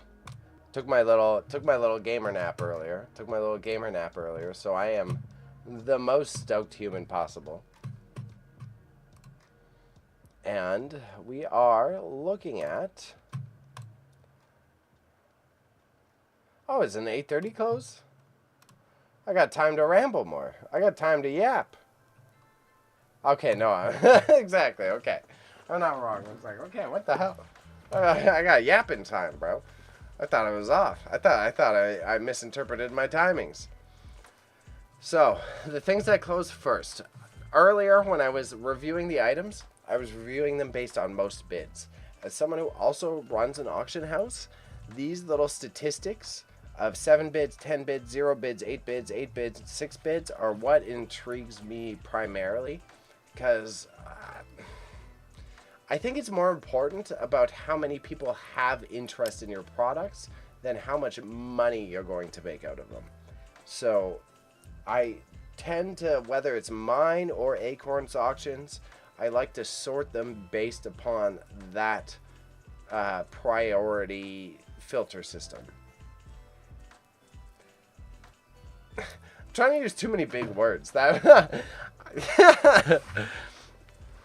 if you're reselling products, right? I think your downfall in success in this industry is based on hunting what's worth the most money. I think to find a sustainable form of success as a reseller is based on how many people are willing to buy your items. So when I'm reviewing an auction, whether it's mine or one of my cohorts or an objective person that I don't know, I primarily like to see how many people are interested in those pieces. So that's typically how I filter it. And that is what you were watching prior to this. As you were sitting through my review of the most bid on items, we saw some things that are coming up. They're going for hundreds of dollars. Even like these Tiffany & Co. glasses, they can resell for $200. But what's more important to me is understanding why people are interested in them and how many people are interested in them. So this is, again, the big contrast of working with Acorn Auctions, which does ship internationally to the US of A. I find the value very incredible to understand the dichotomy between how we select products, because I would rather just sell everything. And this taste of the spread that they're selling, they're keynote pieces. These are things that you can last a lifetime with. And not only do I learn more through it personally, I feel like it provides a little value in educational pieces for all y'all watching to be able to understand, like, oh yeah, this piece of silver is worth money, right? Or this Cole Haan leather purse that you see in the bottom of the screen right now. It may not be a Gucci bag, but now we know, okay, Cole Haan as a brand is something that does retain value, and 6 people were interested in it, right? That's my original background. If you know anything about Bebe here has a background in corporate communications and public relations.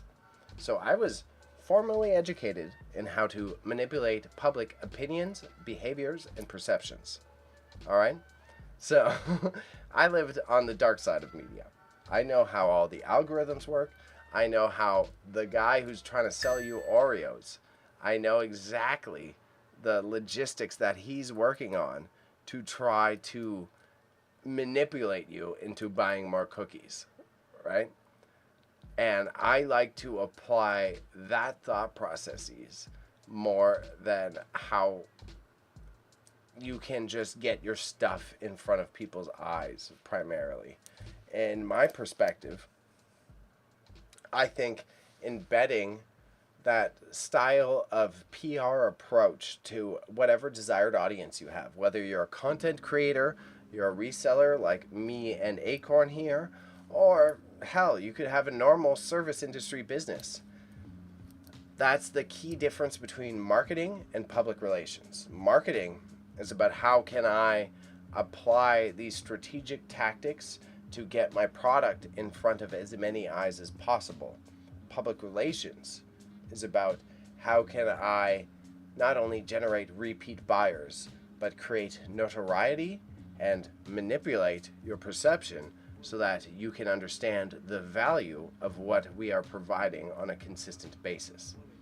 So if you want to get nerdy about it, marketing is a tactic employed by public relations.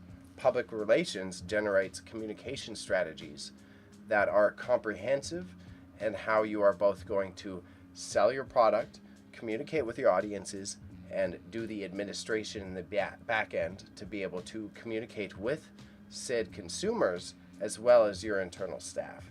And one component of that is understanding marketing. So that's where I get a little on my high horse. Marketing is still important and valuable, and I don't disregard anyone who is a marketing specialist, but marketing is just but one piece of the puzzle. It is not something that dominates the conversation, and I think that is often misinterpreted. And now I have been rambling about myself. We've got a minute left on these items, and now we're going into peak entertainment mode. So if you're watching this, I do simulcast. I am on YouTube, I am on Kick, I am on Twitch. I am now collaborating with a wonderful duo based out of Hamilton called Acorn Auctions, and they do offer shipping to the US of A through Stallion Express, which is a service that I am using as well. And as you're watching these things close live, you are hearing the dings and you can see the soft close being implemented, i.e. with these Burke's Sterling cufflinks, which is a Canadian silver brand. And you can see whenever someone bids on these, it goes up to 5 minutes again, right? So you have the opportunity to jump in on that piece without it getting sniped from underneath you, right? And for the geeks in my chat, for the people who are gamers, you well know how easy it is just to snipe a little product underneath someone. So that is the intriguing part about these auction processes. So with that, these two have been extended. We've got the Sterling Snowflake as well as the Rembrandt painting, and you can see the contrast. So these guys got the 3 minutes in them. We've got a minute to close on the Rembrandt painting, which is a 1913 print. It should retain some value. So I'm very intrigued to see if anyone jumps in on the Rembrandt. If not, I know Acorn does an incredible job at preserving their prints, and that is something that they'll be able to sell to someone in the future. And we've got the cashmere clothes about to close with a minute and 20 seconds. And the silver pillbox at $24, which is very fair. With the silver weight, it does make sense. It's a super unique piece. I feel like you could use it in multiple interesting applications. And the Cole hand leather purse that we're talking about earlier, someone just bid on it, so it ran it up to $22. We've got $26, the pillbox. People are getting in on that. Okay, good thing I commented on it, eh? This is like my favorite part about live streaming these auction processes. It's really cool to see as I communicate about something that is getting boosted up. So the Rembrandt, all right, fair enough. No one wants a Rembrandt print. You got to frame it yourself. We got the cashmere scarves and the cloves. The cufflinks, yeah, we're at $19 now. We're at $19 now. Okay, we got one close on the Rembrandt. That's fine. That's fine. The Snowflake is at $30. Considering it's at 5 minutes, someone's probably going to fight over it. We've got the Sterling cufflinks at a minute and 46 seconds. That is something that someone could get in on. And we've got the cashmere gloves about to close at $24. Fair. Good antique piece, but very reasonable. Very reasonable cost. And then the model antique engraving. Let's check this guy out. He's got a minute and 26 seconds left. And I thought it would have more demand. I really like this. It looks very Dante's Inferno-esque. And it is titled The Model by Titian Pint. Titian Pint, probably. I'm probably getting it too French. $0 though, eh? Okay, people aren't into the prints today, it seems. We've got the Limoges covered trinket dish for $5 at a minute and 30 seconds. And we've got the Sterling necklace and earring set going for $6 with 2 bids on them. The cufflinks, okay, $19. They are interesting. They are silver. They're probably worth their weight in silver. So it's funny to watch that contrast. And we've got both that antique engraving that we just looked at and those cufflinks about to close with 35 seconds. and the Limoges trinket dish about to close as well. So that's a minute on both of those, and then we're looking at some Tiffany & Co. glasses coming up. 2 minutes, $34. This is something that could be very valuable. That's a great reselling product, and people are bidding up some of the sterling ornate bracelets. So clearly, Acorn Auctions, based out of Hamilton, has been doing a fantastic job at curating their products to a high bid audience that is here at the closing of the scenario. I love seeing these bidding wars. And no one wants in on the cufflinks. That's fair. Okay, 19 bucks. Now we've got the engraving also closing, the trinket box, and the necklace and earring set. Also very reasonable. Good value. Totally fair. This skeleton key, I really like it. Lot 11, the skeleton key necklace for $7. 1 minute left on that bad boy. And 1 minute left on the Tiffany & Co. glasses. Someone's going to get some serious reselling value out of these bad boys. Great with the glasses in frame. All you have to do is replace the lenses if you have something like the expendable income to be able to do such. $34, good resale value. 8 bids at 34 bucks is a wild call. Ooh, and someone wants in on the sterling necklace and earring set. And we've got the sterling key, the skeleton key, going for $7. So we got interest in the necklaces, but not the key. The handbags are definitely going up, which is intriguing to see. We're seeing the bids run up on, oh my gosh, on both Coach pieces and the Ralph Lauren pieces. And now we've got the Tiffany & Co. Someone went on the Tiffany & Co. Fantastic. This is what we like to see. I think that should be a minimum $40 to $50 piece. I think that's something that you could get in easily, and whether you're a reseller or just personal buyer, bro. Beautiful little accessory piece, because I'm pretty sure that the lenses in that are sample lenses, so you don't need to have as bad a prescription as me. You definitely don't need to have as bad a prescription as me. It's something that you can use as a little fashion piece. We got the Cole Hand leather purse selling for $24, which again was a learning experience for us understanding how fashion brands can diverge in terms of how they are valuable. Quick drink break. Oh, $26. There we go. Cole Hand. Cole Hand does seem to be drawing some attention, which I highly appreciate. Good for Acorn. Good for Acorn. We've got the necklace and earring set I was talking about. We've got another amethyst sterling silver set closing. And then the snowflake for $32. What is this? Let's see the details of this sterling silver snowflake. So this could both be a piece of jewelry and a great ornament. Feels like it would be a great holiday present for any of your folks. It weighs 23 grams of sterling silver. So even in terms of its value in materials, that's a good product to win. We got 2 minutes left on the glasses that I was highlighting. And then we've got the silver ornate bracelet, $15 with 5 minutes left. So people are fighting over that. Seems like we've got some competition over the poach. I was going to... Coach purse, poach. Over the Coach and Fossil purses, which is interesting to see. Snowflake closing, $32.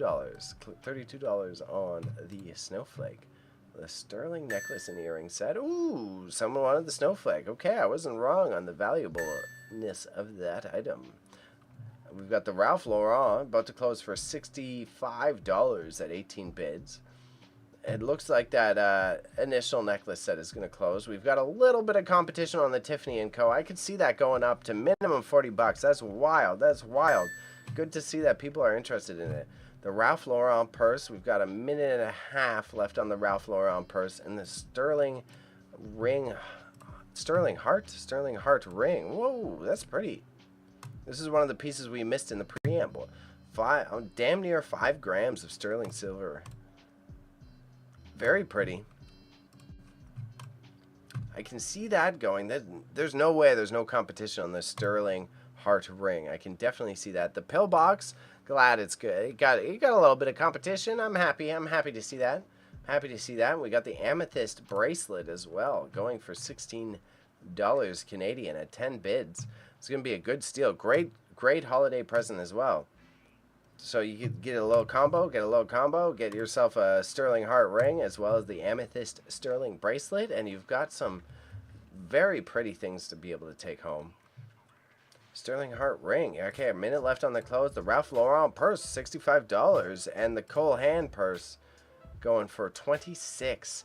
Very fair, but I'm interested. It's funny, yeah. So Fossil and Coach bring a little bit of last-minute competition, but the Ralph Lauren maintained some value down to the last second. Okay, 65. Cool to see. Cole Hand, we got the pillbox closing as well as the Ralph Lauren Cole Hand about to close with the amethyst at 16. Sterling Heart and the Sterling Band at 925 for $11. Again, worth its weight probably. 814. This is another 2-gram bracelet. Interesting build. Super simple piece. Great little gift. $11 CAD. Great steal. Cole Hand, $11. The Snowflake, $36. I'm happy someone expressed some interest. And we've got some bidding battles going on for the Tiffany & Co. glasses that I mentioned before. We're now at 42. We hit our minimum. We hit the $42 minimum. I can totally see someone competing for that for a higher price. But hey, man, I think anything as long as these are like hard to find nowadays. They're discontinued. So we got the amethyst sterling bracelet, the Coach bag, $19. It's a monogram print wallet. It's got a minute left on it. This is something that could be a great accessory to any bag that you have as a femme person. It's fantastic. It's a tan brown monogram. It's got the decorative buckle, a zippered coin pocket on the back. Let's see. Did we get a bid on it? Oh, 35 seconds left on that. So we're about to have 2 Coach pieces close in the next 3 seconds. We got the 1 Coach monogram print purse done. Coach monogram print wallet with 25 seconds left. The Fossil purse. Okay, we got another closing at the top. Lots of silver going for a decent amount. The cut crystal tall vase at $5. Pretty ornate details. Great crystal quality. 7 seconds. Someone bid on that. Fantastic. This is what gets me excited about live streaming these auctions. The Coach wallet about to go. Fossil purse about to go. We got $42 on the Tiffany & Co. women's glasses. Very fair price. Big steal. Big steal. Whether you're using them for yourself or reselling it, totally makes sense. The crystal pendant is also about to close in 40 seconds. So let's take a look at that. We gave enough attention to the Tiffany glasses. That's a beautiful little globe. I can only imagine you're wearing that in a club, you're wearing that at night under blacklight. That thing would look absolutely stunning to other folks. And we've got the sterling silver heart that we looked at earlier closing, and the Fossil bag just closed. So we've got some big ticket items coming up. We've got the 10-karat gold Figaro chain bracelet with the close on the Tiffany & Co. glasses, really going for 42. Totally fair. I find that very reasonable. Just definitely thought there'd be more competition. We're at 11 bids, so all right, fair enough, fair enough. As I said, the data that's important to me is watching how many people bid on the pieces. And we're looking at the 10-karat gold Figaro chain bracelet, and it weighs 3 grams. 3 grams of gold. Each gram of gold in CAD is worth about $120. So you're looking at, that's easily a steal for how much gold is available in there. And don't ask how much my chain weighs. Hey, don't ask how much my chain weighs. So the Tiffany & Co. closed. Awesome price. I'm hoping it found a good home. Fantastic for whoever bought that piece. Great little buy, whether it's a fashion piece or something you're going to refit.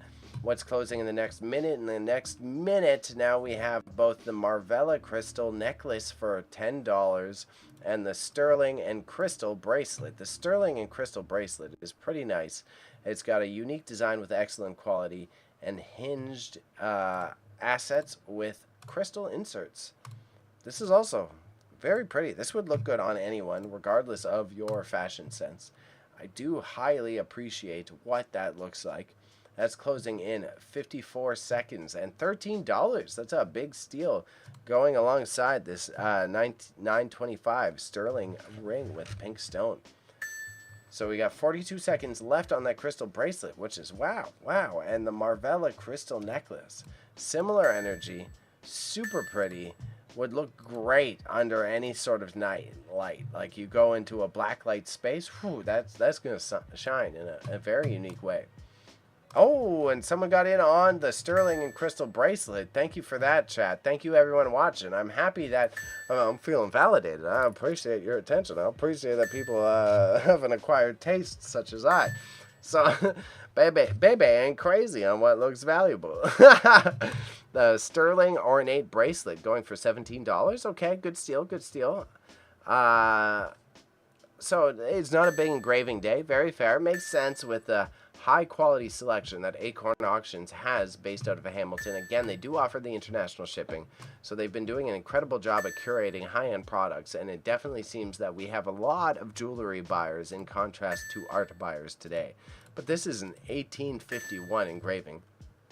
This bad boy, man, that's damn near a 200-year-old painting. Engraving. Potato. With the Burks 14K, $250, 52 seconds, 50 seconds, 14K brooch. Wow, again, this was way heavier. So it's 4 grams of gold, of solid gold, going for $250. That is a fantastic result to see on all ends, and it is super intriguing to see what brings value to high-end jewelry. So we got the sterling ornate bracelet at $17 about to close. We've got the Burks 14K brooch about to close at $250. We did just miss one at the bottom there. I do apologize about that. With the 10K Figaro chain bracelet about to close at $130. So right here, we've got almost $400 of products about to close in the next minute. So if you want any of these pieces, it's the time to get in. Get the hype going, because the penguin's about to come up. We got the gold penguin. The gold penguin for $265, $250. The brooch just closed for.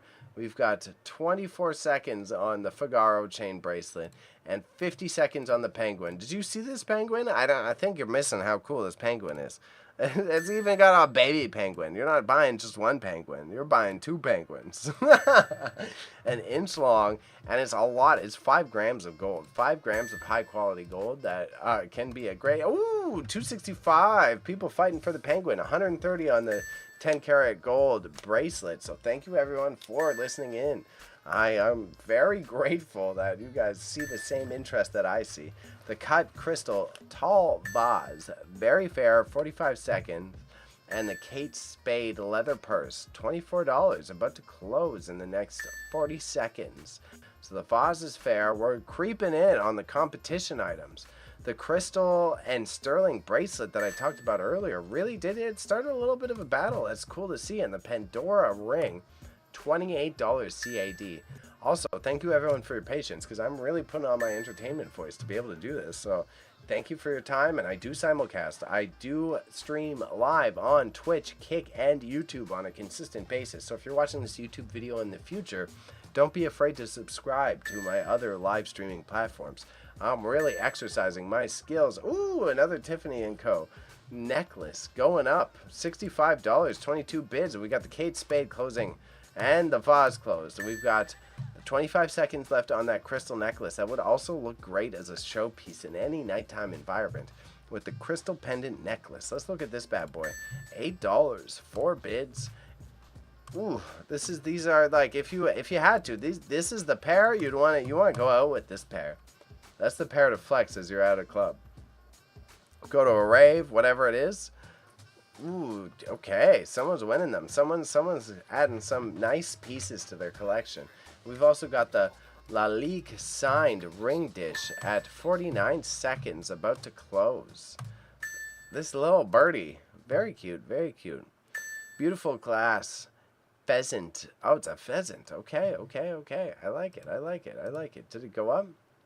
Oh, I gotta reload. Sorry, chat. Cat, we're reloaded.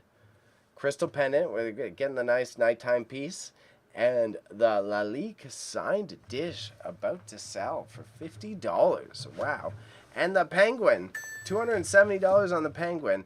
In another minute, we have the $235 Kanji pendant about to close. And the Japanese dish for $24 that Bebe personally wouldn't be able to take care of appropriately, but do think it's lovely.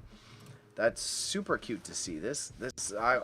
Well, we'll take a look at the kanji pendant, but I was meant to select the ceramic dish. I'm trying to get cozy, but I'm just sliding around this chair, so we're not doing that. We're back in position. Longevity and happening is the signs of the kanji, with 45 seconds left at $235. And the penguin has 40 seconds left at 14 carats, $270. Is anyone going to fight a little bit more? Who wants the kanji and who wants the penguin? Again, I want to remind you, we got 2 penguins. That's 2 penguins. You're getting 2 penguins for the price of 1. There's a little baby boy right there. And I'm glad to see someone appreciated the sterling and crystal bracelet. It is a quality piece.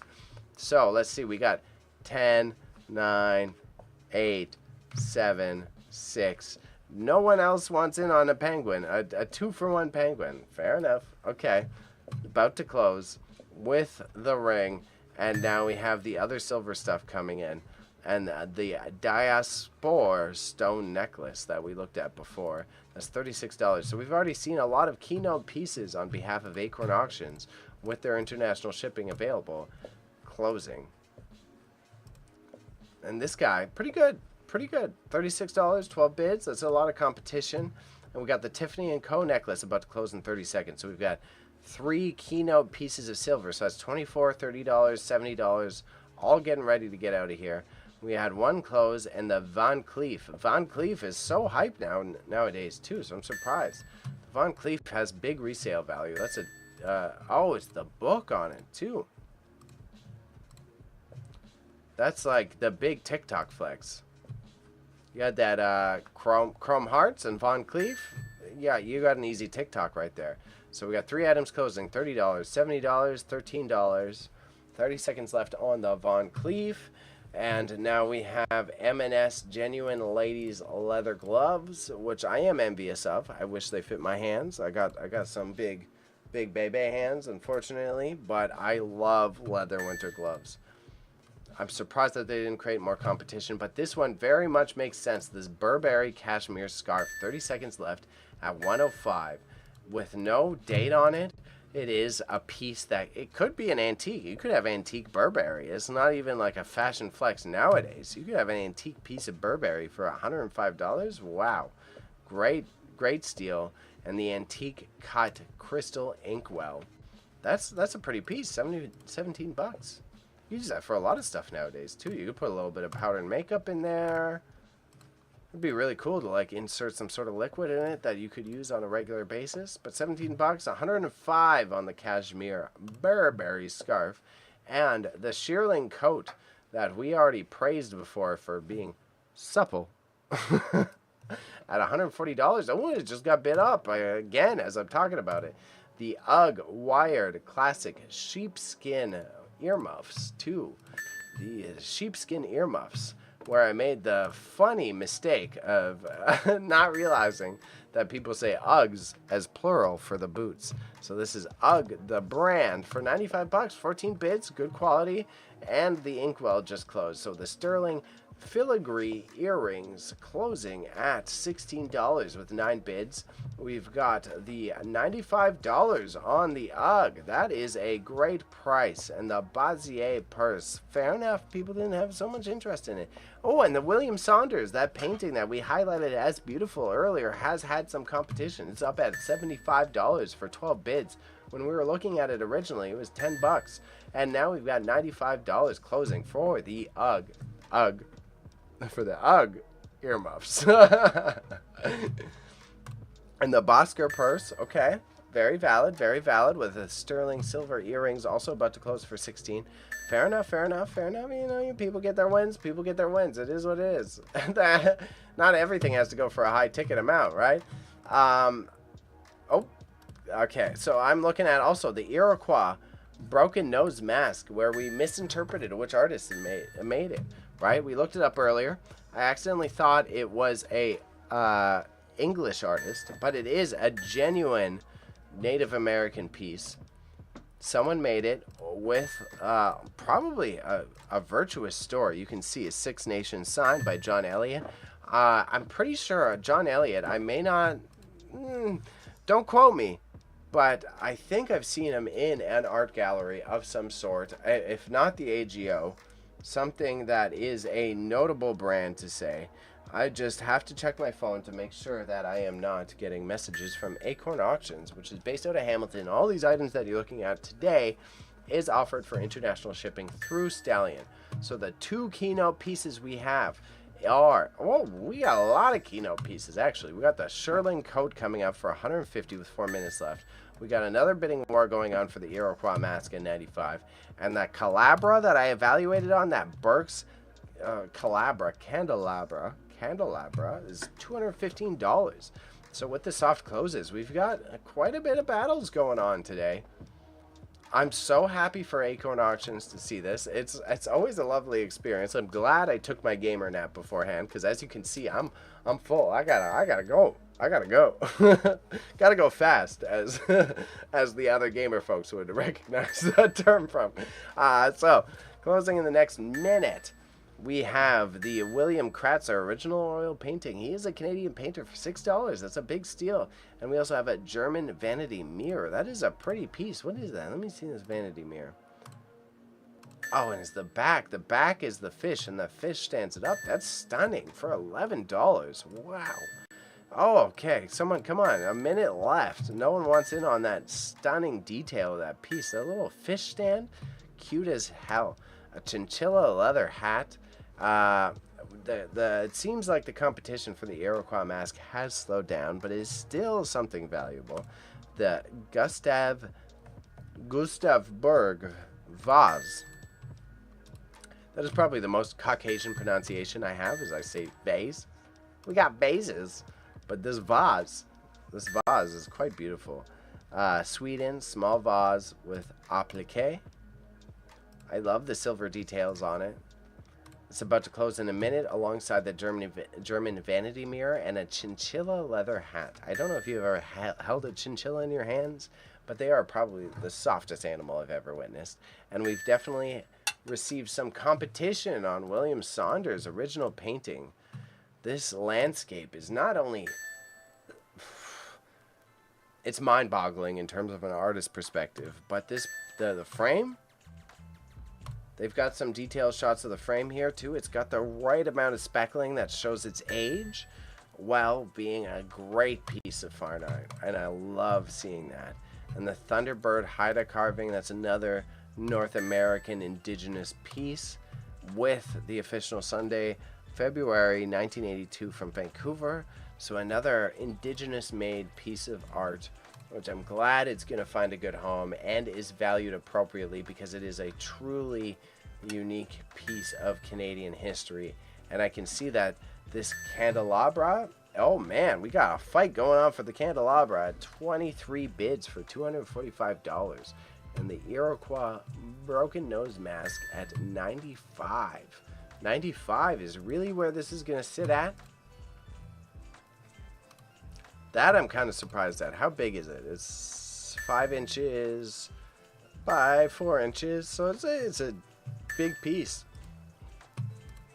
Okay, $95. Seems like we're settling on it, and with the supple coat going for $150.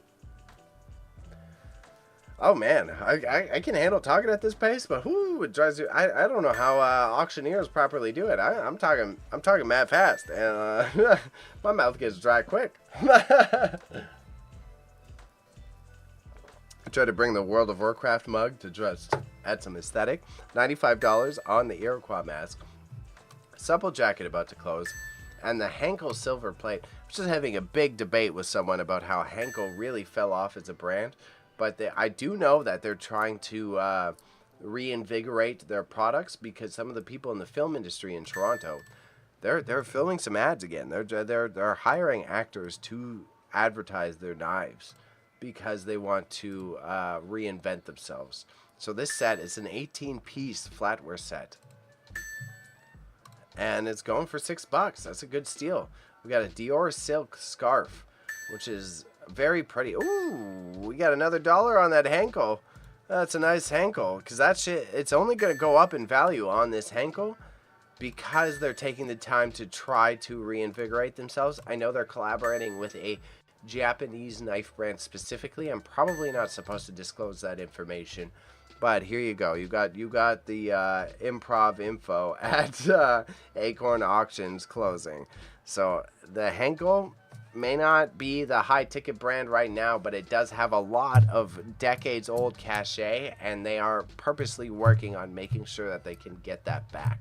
So if you get that silverware flatware set, it is something that will retain value. And now we're looking at the Diaspora stone necklace and the Dior silk scarf, about to close $42, $65 on the necklace. And we're looking at the Gucci belt for 16 bucks. Gucci belt for 16 bucks. Let's see what that's at. And the Gucci large suitcase. Great collector piece.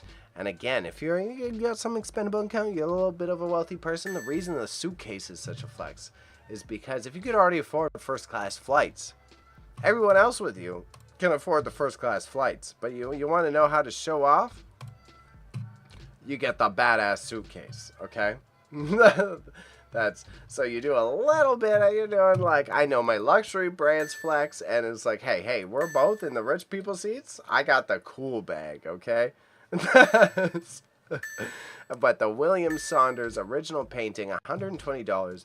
I'm glad that these Canadian artists are getting the attention that they deserve, because it seems like the William Kratzer painting, this stunning one where I was questioning, it's like, yo, how do you remember these birds? It's because he didn't have a cell phone back then.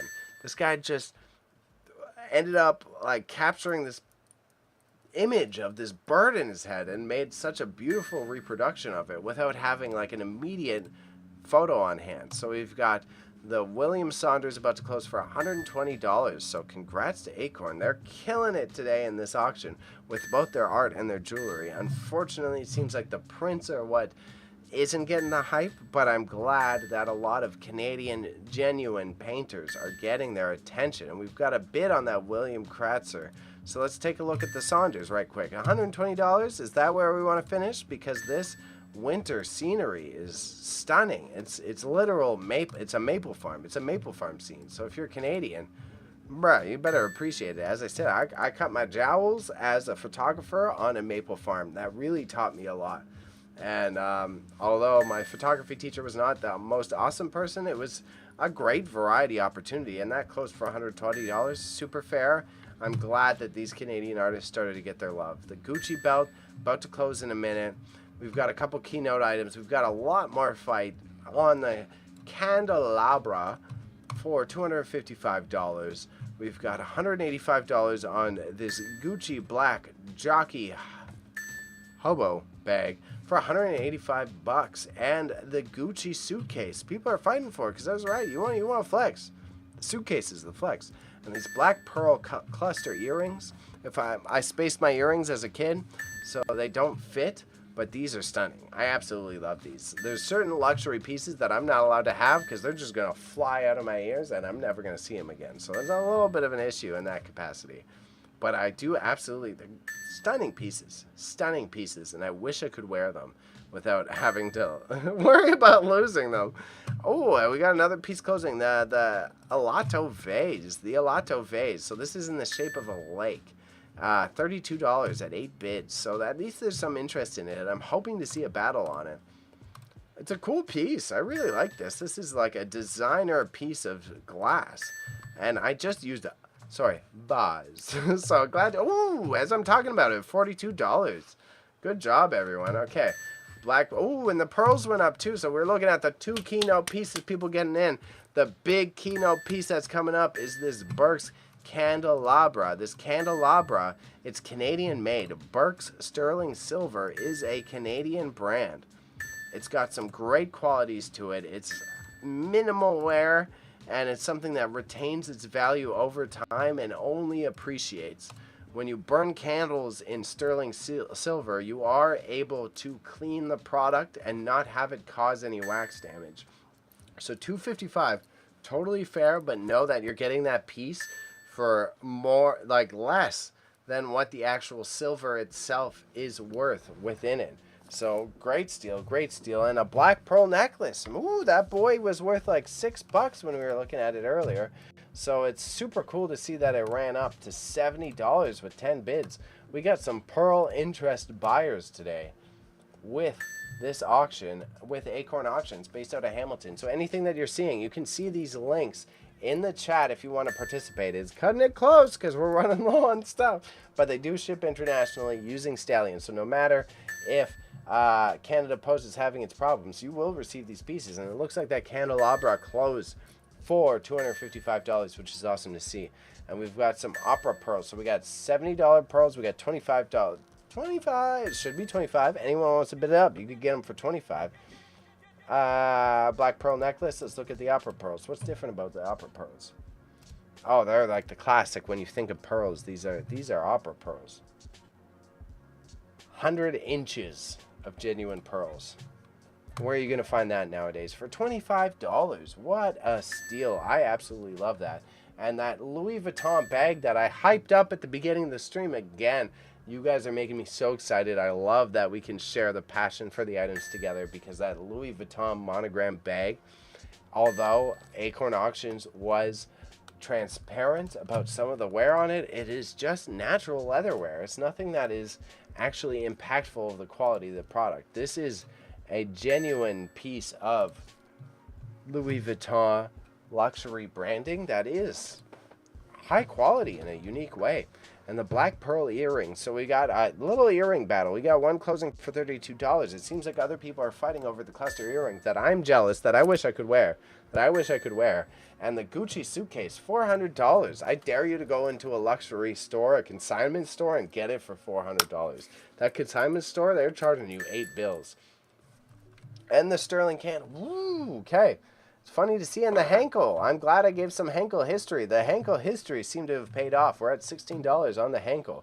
Henkel it's a high quality brand, and they're really working on their reputation nowadays. So I'm super glad to see that people are appreciating the value of this silver plated product. And when we're looking at the large Gucci suitcase closing in 20 seconds. Wow. Okay.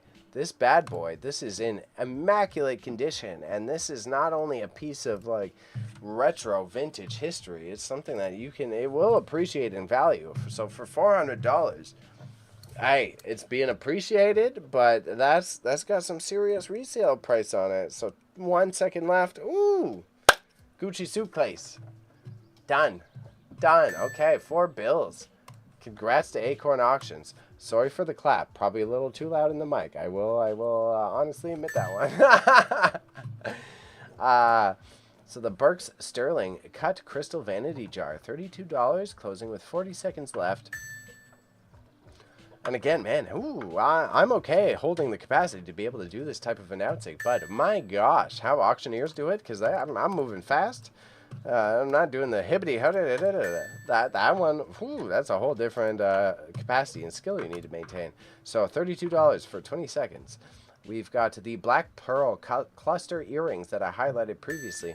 We got a little battle on that Henkel. Glad to see I could provide some info and context on how those items will appreciate over time. And this Karl Lagerfeld cocktail jacket. Great for any size and fashion style.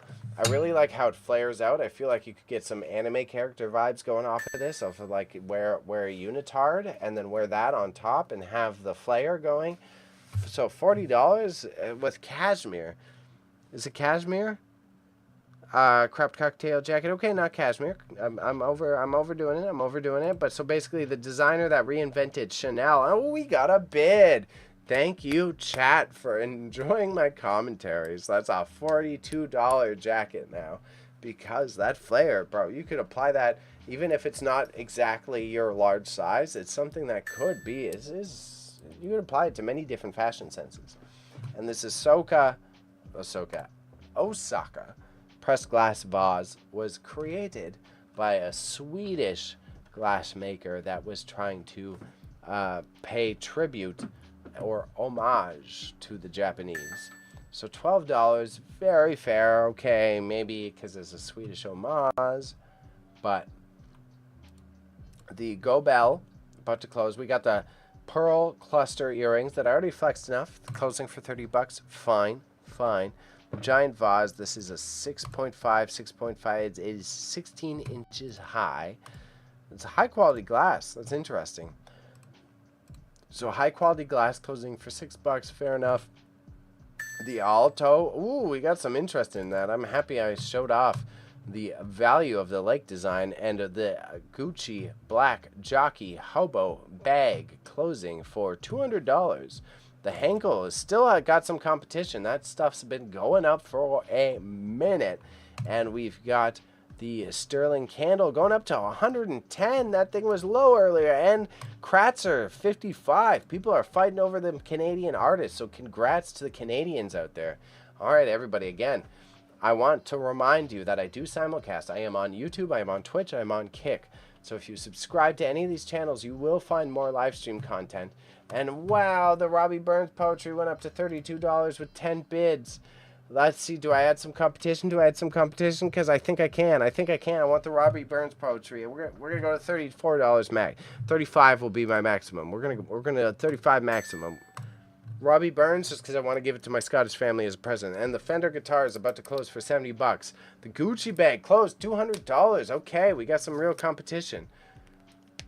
Oh, Robbie Burns. Can we add some Robbie Burns competition? Let's see. Who else wants the Robbie Burns? These are the only ones I'm going to fight after. Ooh, 8 bucks. Okay.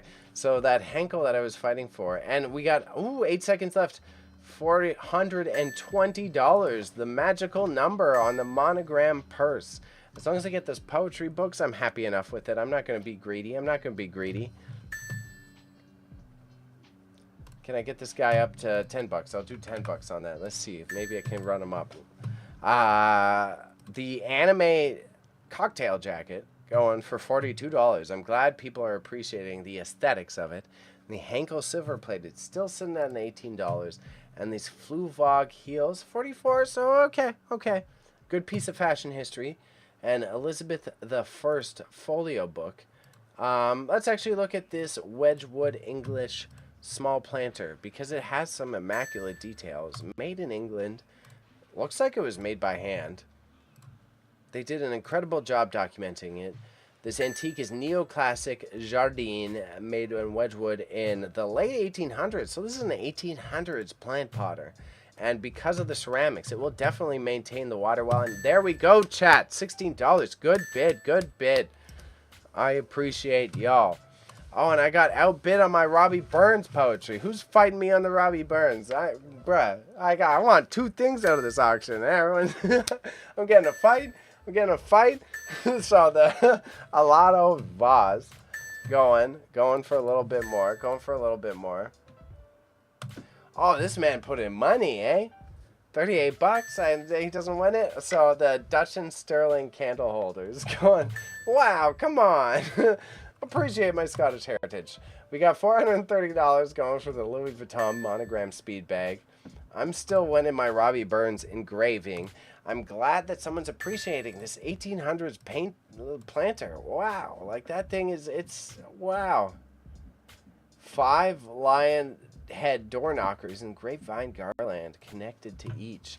And we've also got a nice sterling steel collection. Sterling steel, sterling silver about to close. So we've got the vanity mirror at $60. Wow, we've had a couple fights on this. This is a great, unique piece. I'm tempted to fight someone on the Burns poetry book a little bit, but we're going to let it run down a little bit. We're going to pop in there in a minute. If someone bids it up while I'm saying this, we got some competition, okay? Just let me embrace my heritage. The locket's about to close for 5 seconds, $16.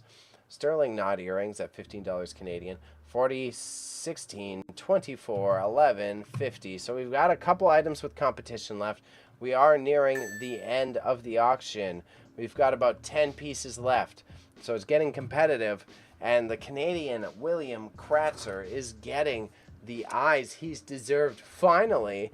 And it seems like Louis Vuitton monogram speedy purse. This is Louis Vuitton. It is high quality. It is real high quality. Let's look at the painting and then we'll look at the Louis Vuitton. So the painting here, it's about to close. We got like 57 seconds left on this Louis Vuitton.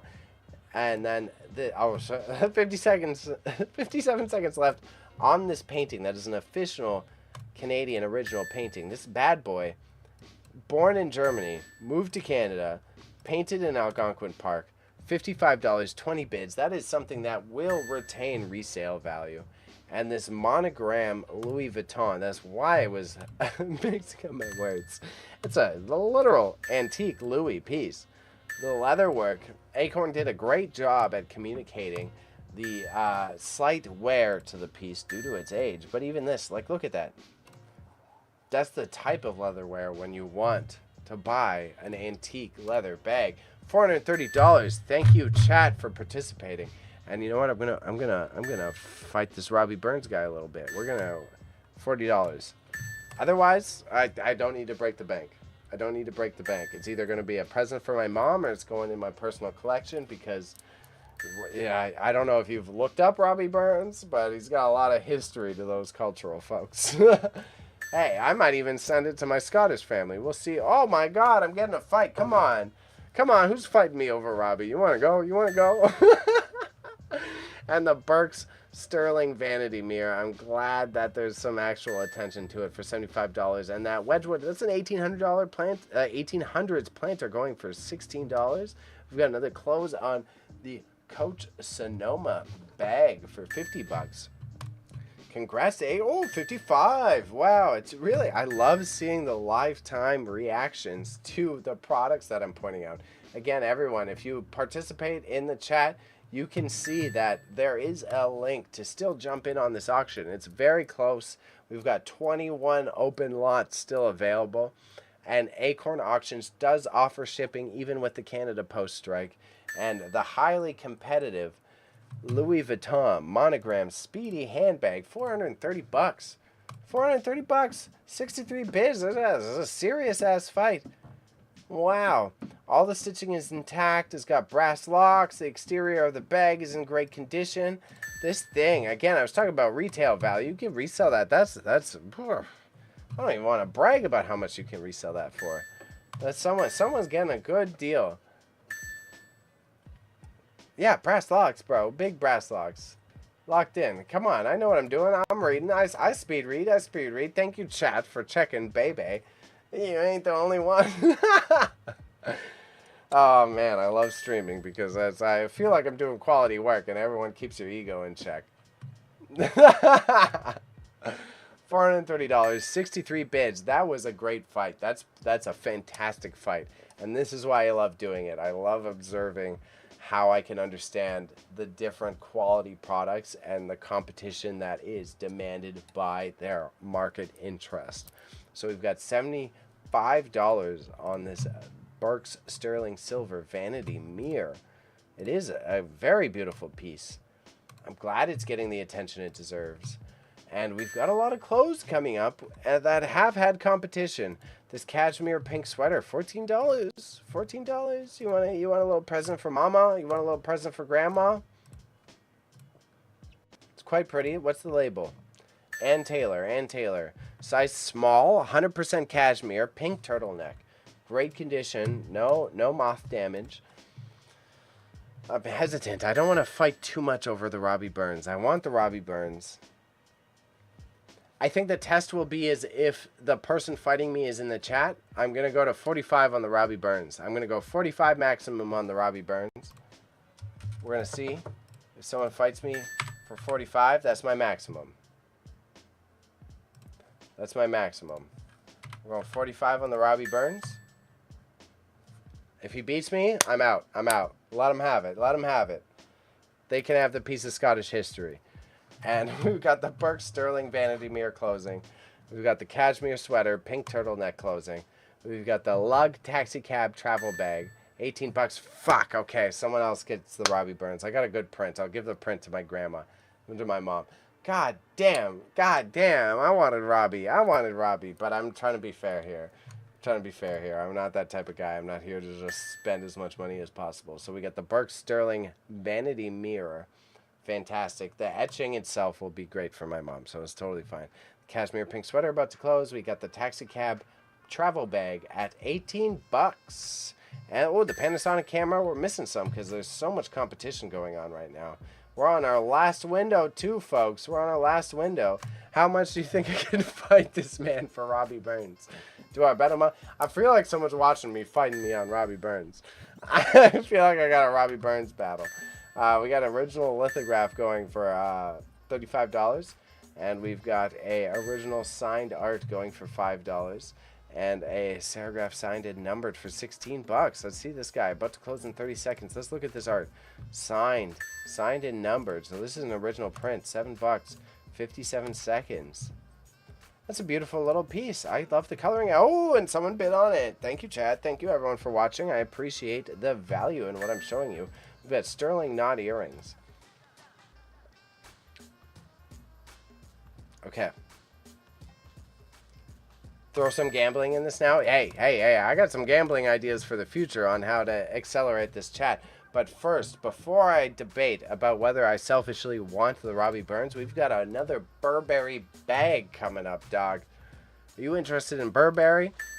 They've had some quality Burberry in this chat, and it's got less than 50 seconds left. Great quality, no critiques. It is a house small chic mini tote bag crafted of the classic pattern with iconic style that only Burberry can use at $250. So again, you're getting it for a steal. And there's also a cashmere black cowl neck. When the sculptures, a few other items closing, but that's okay. We've got the cowl neck closing at 43 seconds. And the black leather denier coat, it's a good denier coat. I've had a couple denier coats in my possession before as a reseller. This is a high quality product. The leather lasts a long time, and it does actually deal well with water damage. So if you're using it in the wintertime, I would highly recommend that this is something you might be interested in competing with.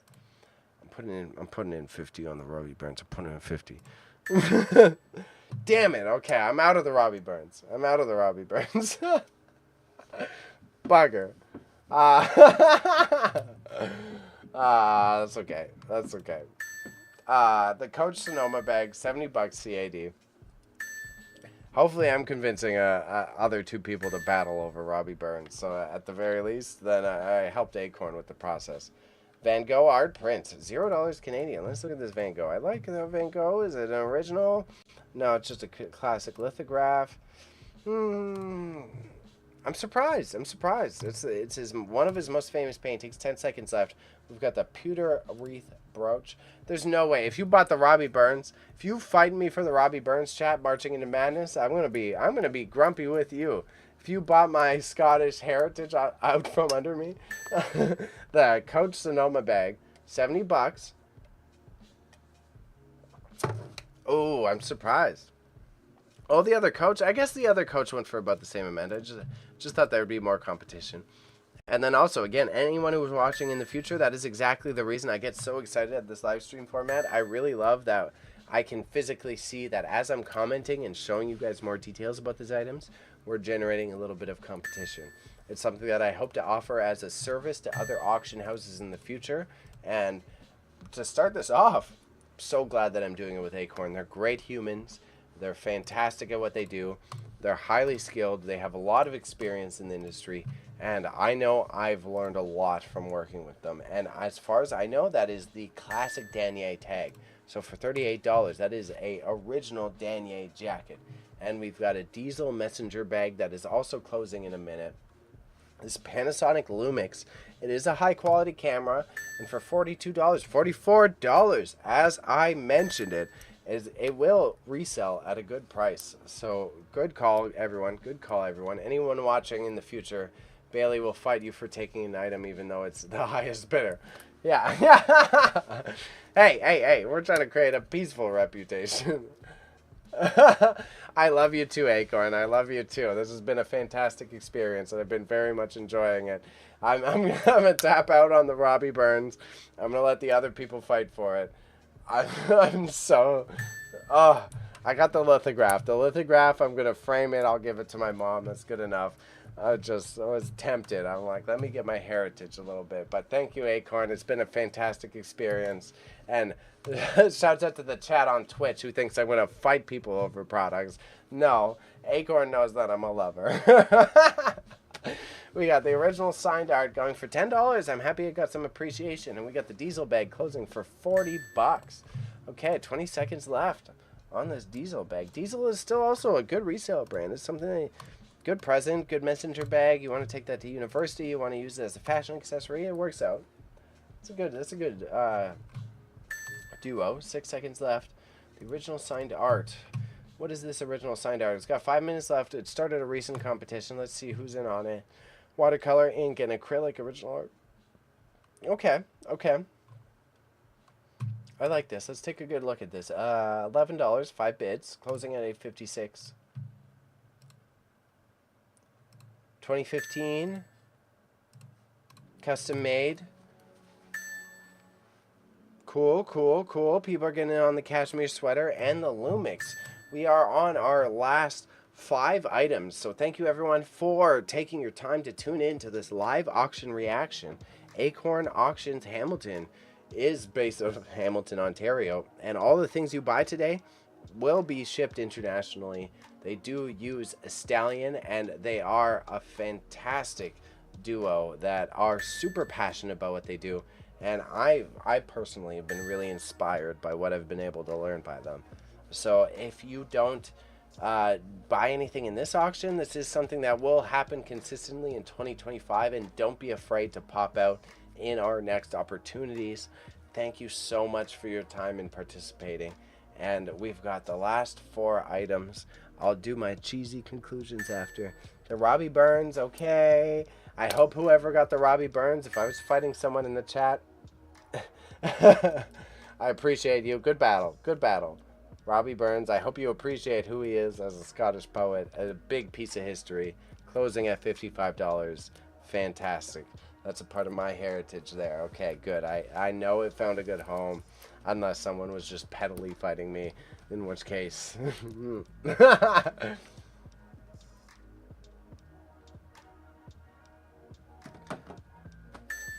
and then we're looking at $32 on the original signed and numbered lithograph, which was very gentle and very pretty.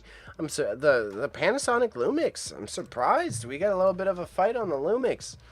All it takes is a quick eBay lookup. It makes sense. It's a model DMC-G5, if anyone looks it up. It is great for circuit bending. I am a photographer and videographer myself, which you could probably tell by my digital media talents. So that is something that you can circuit bend. Like, you can take apart some of the internal components and make a really cool art piece out of by generating unique images that you can't capture with modern cameras. And now the one that is closing most closely now. Who's getting the fight? We're getting a fight on the cashmere cardigan as well as the Lumix. Okay, so this serigraph original signed and numbered print. It is a Canadian artist, Robert Emile Fortin. I'm still saying that wrong. Let me just skip that. I was born in Holland, Quebec, 1945. Native folk art. I love it's very modern for the time period it was made in. It's super pretty. It's actually very adorable. I really enjoyed this piece, honestly.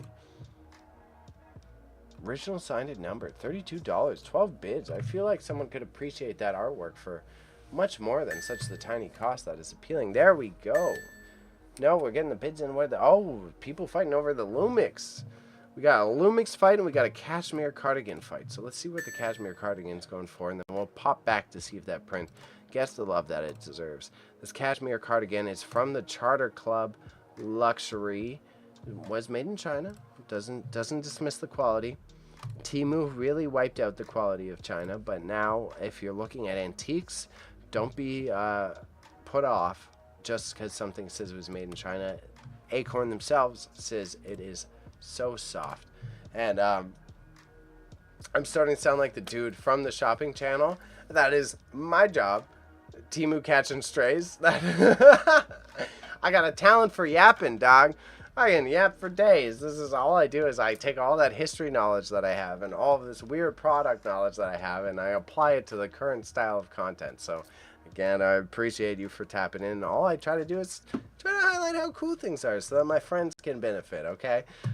So that original signed print that we already looked at has got 5 seconds left. We got 30 seconds left on this original signed art. It's original signed art, watercolor ink, inspired by Matisse. Watercolor? Yeah, I was about to say acrylic, so good thing I double checked. It's pretty. It's pretty. It's a good home piece. It's a good home piece. It's got a good quality frame. 2015, so that makes it almost 10 years old, going for 12 bucks, considering the amount that items have gone for throughout this auction. People are getting some dubs out here. Makes sense. I don't benefit. Hey, man. You give me your pieces. You got some jewelry and stuff? I'll send it to Acorn. We'll do some commission on your behalf. I know. Hey, if anything, you're the person. Every time I visit Acorn Auctions in person, I'm like, oh, I need to go to Niagara region to visit some of my friends. And the people in the chat who are ranting to me right now are the people who are in the Niagara region. So, if anything, I've been actively mentioning how guilty I feel about it to them. So, if you've got some sterling silver, you've got some nice high-end quality designer brands, I know just the place where I can help retail it for you. Because Acorn Auctions does take commission clientele to help solicit the sale of these products at a high-end value, because that's something that I can't offer. As I said, I really enjoy, I don't regret it. My lane is I want to be able to sell everything. I want to be able to sell everything. So I'm glad that I can associate with people who have an eye for the finer things, and that we can cooperate in such a kosher environment, because they do a fantastic job at what they create, and I only look forward to what we're going to generate in 2025. And now we have a battle with the cashmere cardigan going at $65 with 33 bids, and $70 on that Panasonic Lumix camera for 28 bids. 28 bids. You're talking about stoned, aren't you? No, I'm talking about you. Yo, why? Hey, chat, calm down. No game awards. No game awards. No game awards. Hey. I sell human-made products, okay? Human-made products. Add the products, please. I know some of y'all live in Gamerville, but you gotta watch yourself. You gotta watch yourself. Not everyone's acquainted with the same culture as you. Moderate. Where's... Hey, mods. Hey, mods. $65 on the cardigan with 33 bids, $70 on the 28 bids. Hey, I appreciate being humbled, though. Every man, it's something that I value. Every man, every human. Let's take the gender out of it. Every human needs an environment where they are not seen as the keynote figure. They need an environment where they go to and they are the figurehead, but not everyone is treating them as if they are the saint and the highlight of the process. I only make this what it is because I am able to collaborate with so many inspired and amazing people. So at the same time, I think a keynote process of that is being able to be the influencer where my chat completely degrades me. I think it's valuable to not always be treated as the greatest thing since sliced bread, or whatever the hell you want to use as an analogy, right?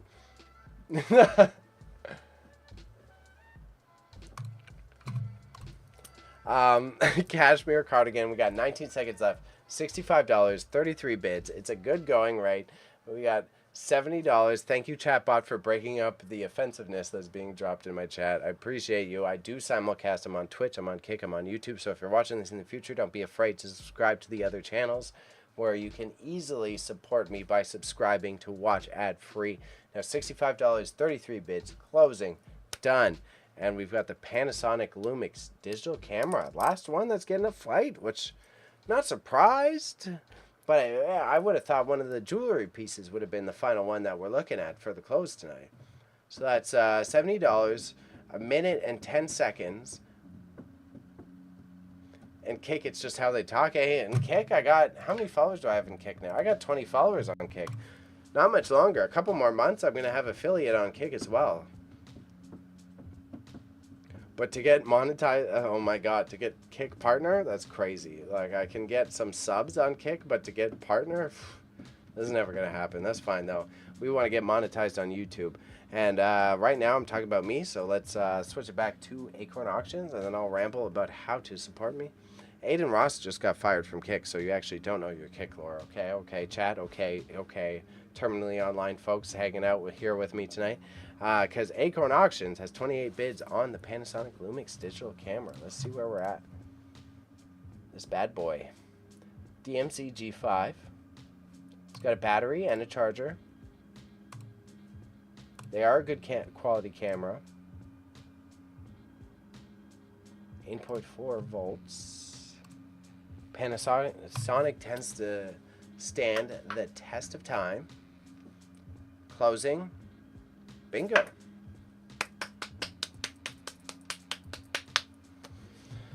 Auction done for the day.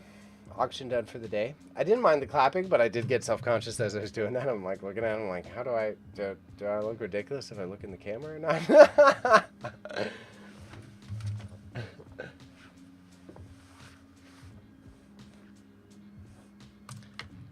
Hey, I know some of you are weebs, but you gotta watch your language around here, y'all. Okay, so what do we, Acorn closes this quick, so we'll do the bid high to low, right quick. We'll do a super quick review, and then I will do my closing on where my goals are, where you guys can watch me, or what's the best way to support. And shout out to the amazing duo of Acorn Auctions again, and I'll leave it at that. But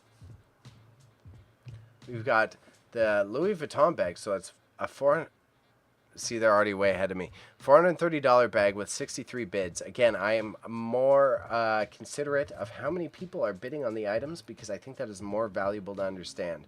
So we've got 63 bids on the Louis Vuitton Speedy handbag at $430. We've got the Gucci large suitcase at $400. We've got the gold penguin charm at $270. We've got the Burks candelabra. Talk about a speech impediment. Try to say candelabra 5 times fast, bro. A Burberry bag at $250. The Burks 14K brooch at $250. So both of these gold pieces, all of these gold pieces, sold for under their weight. So although it seems like a high ticket amount, their actual gold weight is worth more than what they sold for. So if you're trying to understand the market, that is something that's very important to consider as a burgeoning reseller. We've got another Gucci bag for $200. We've got the supple shearling coat that is exceptional at $150. And we've got the 10K gold chain at $130, which is way more closer to its gold value, but still actually worth a little bit more in gold if I'm correct. I could be a little off because I need to have improved understanding of the carat system, but I do know that a gram of gold is selling for approximately $120. So if that's about 2 grams, then that's bingo bango. The William Saunders painting, wow, I'm so happy. It's a beautiful piece. Maple Syrup Farm, $120. Glad it actually got the appreciation it deserved. These candle holders are what I missed, actually. $110. I didn't expect it to go for this much, and that is not an insulting quality to mention. I just didn't expect it. So they're like glass candle holders. These would be so pretty, and that's why it's important to buy silver candle holders so that they can actually be cleaned appropriately. $105 for the Burberry cashmere scarf. The Latia Italia Alato vase, $100. We've got the UGG Wired Classic sheepskin earmuffs, which was the funny one where I learned that the brand is UGG. The shoes are Uggs. The Broken Nose Mask by John Elliott. Again, super glad that we found out that it was from an indigenous artist and not just the English artist that appears when you look that up for $95. That was a good steal. It was a good find. Super glad to see. We've got the Burks Sterling Vanity Mirror.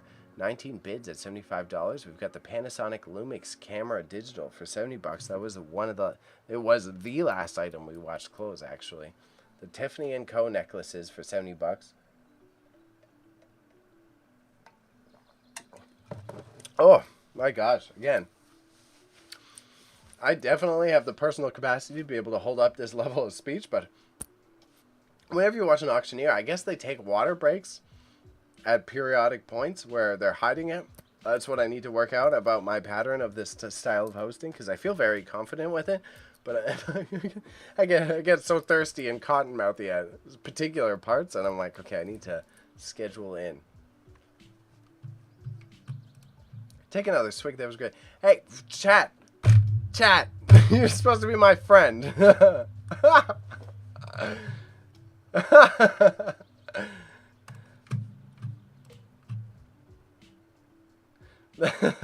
That's okay. Again, I went on the rant earlier, but I love having a little bit of bullying going on. I think it's important. I think it's incredibly important. If you're the type that does influencer content, if you're the streamer type and you're like, "Oh, I'm the greatest thing ever," please, oh yeah, you can't do what I do, then oh god, you're only gonna come to it. You're gonna be on all the YouTube slop channels in 10 years. My Robbie Burns poetry books closed at $55. They are very antique, so someone want them. I'm happy that I was able to increase the price for Acorn, but $18.97. A limited edition sent to libraries.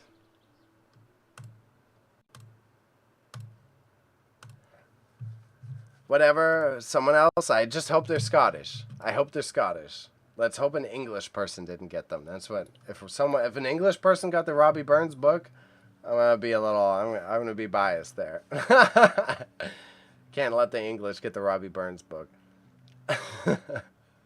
Fluvog heels, $44. So everything did get near its appropriate price. The Tiffany & Co. definitely went a little lower than it should have, but considering it was a jewelry auction and fashion auction, it seems.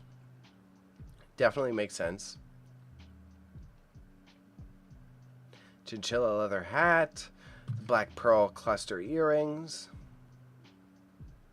So every time it reloads like this, it's because Acorn is doing their hard work behind the scenes to make sure that everything is resolved. They're concluding issues behind. They're making sure that all the items closed appropriately. They're dealing with a bunch of minor BTS admin issues. The Wedgwood, this planter is the one that I think went underappreciated. Outside of those glasses, this Wedgwood planter, stunning. I had no idea it's also like 1800s or early 1900s. That's beautiful. That's a great piece of ceramic. That shit deserves to be in a museum.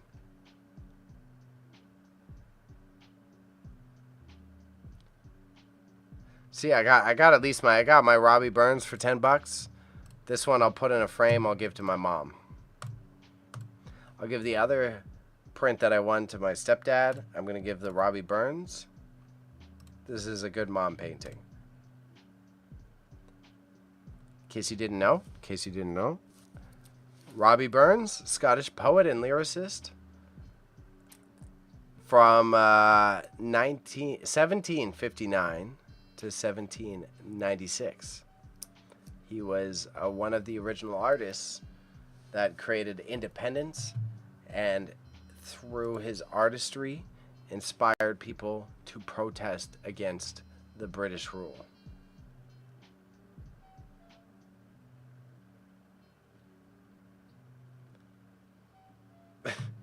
That's a good pun, chat. I'm gonna give Robbie Burns to my stepdad. That was Robbie Burns, very important in Scottish culture. He was one of the first Scottish artists that were recognized in the modern era. I could go on a rant. Scottish artists go often unaccredited for their value in societal culture, but this is not about me and Scottish culture. So it seems like, okay, so they, Acorn had what seems like 1, 2, 3, 4, 5, 6, 7, 8. Okay, so they had about 9 or 10 lots that didn't sell, but the fact that their designer clothing and designer brand stuff went for the appropriate amount of value, I'm super glad for them. That was a great piece, great setup. Again, always shout out to Acorn. We're gonna go back to the main scene here. I will ramble endlessly. I'm just always trying to make sure that they're not messaging me.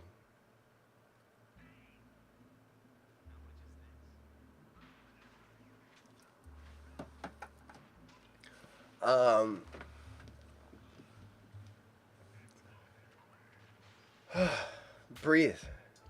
I really, this is, it's so fun, regardless of how many people are in my chat, trying to tease me.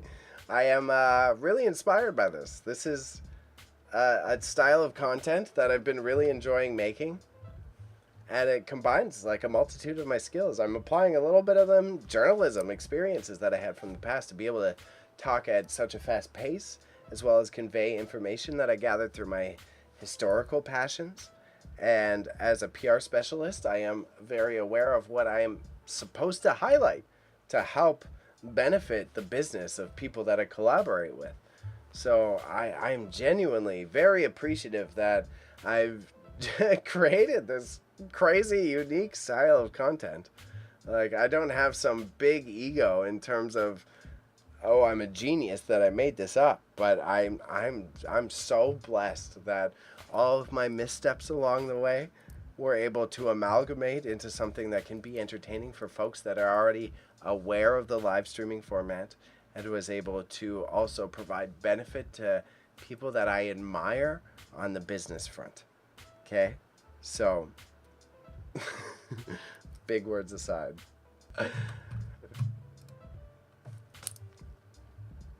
I'm just tumbling upwards. Yeah, as chat says, I'm just tumbling upwards. My idea is to, like,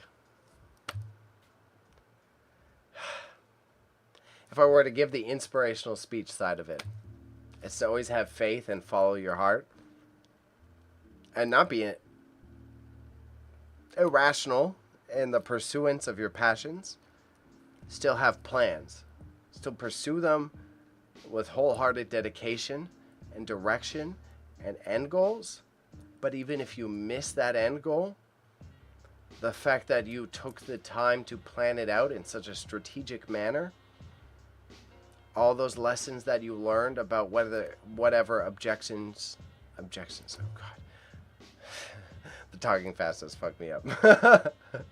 Whatever objectives you may have missed or hit, those lessons, you can draw from them to be able to contribute to whatever future strategy you develop.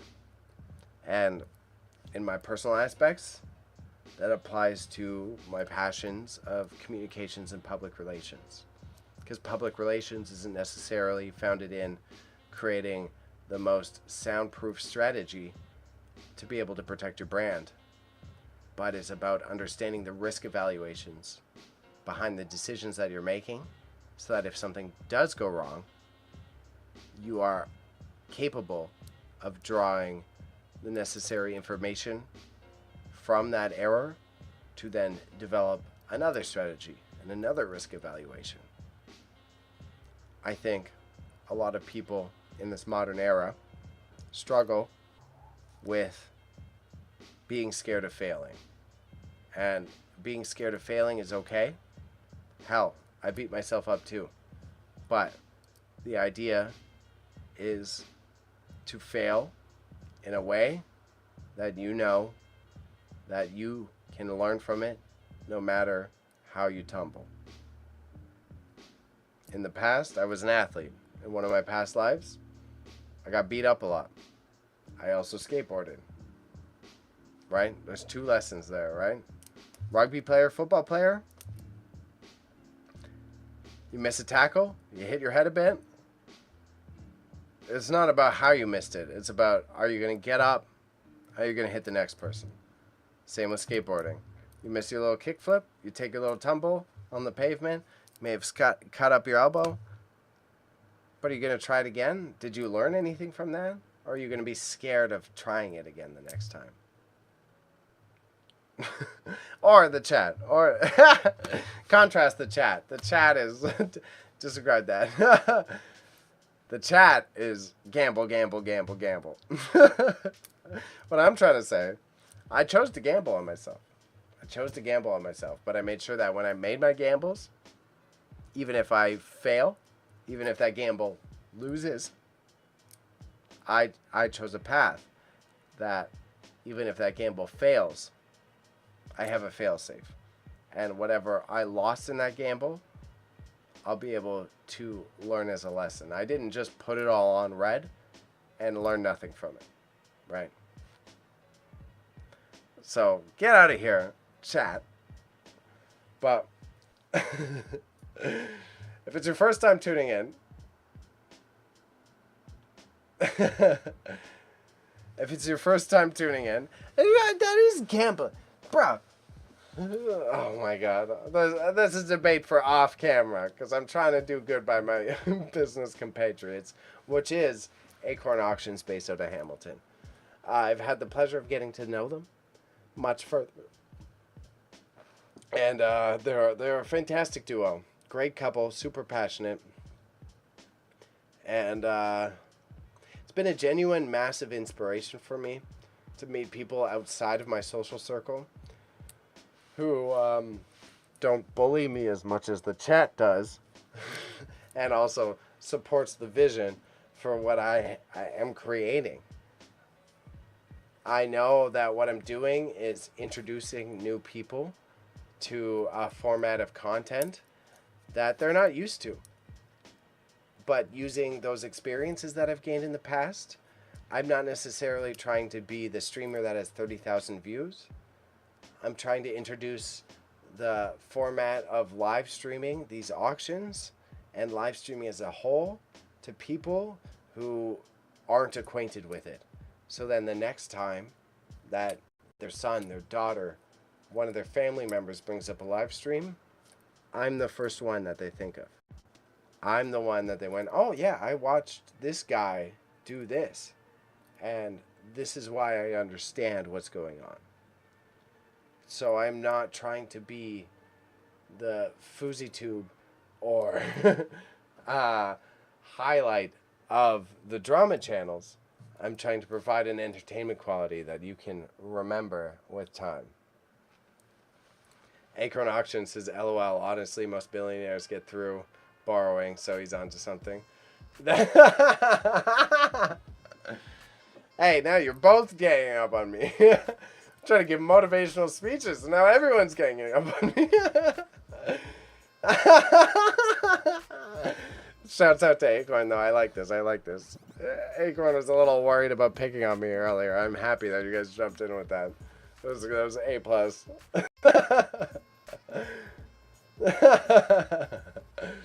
Yeah, that was fun. Regardless, I think the other side of it is watching Acorn and these high quality products that you can see below and streaming these. Big learning lesson for me. I'm self-taught in everything I did. Career-wise, I pulled out of the mud. I was like, I want to do this. I'm going to teach everything about it to myself, and applying the strategy that I just communicated. I took the time to understand the nuances of whatever industry I was interested in getting involved in. Thank you, Acorn. That's hilarious. I was very interested in trying to make sure that whatever choice I made, it could retain risk, but I understood the parameters that I had to operate within. So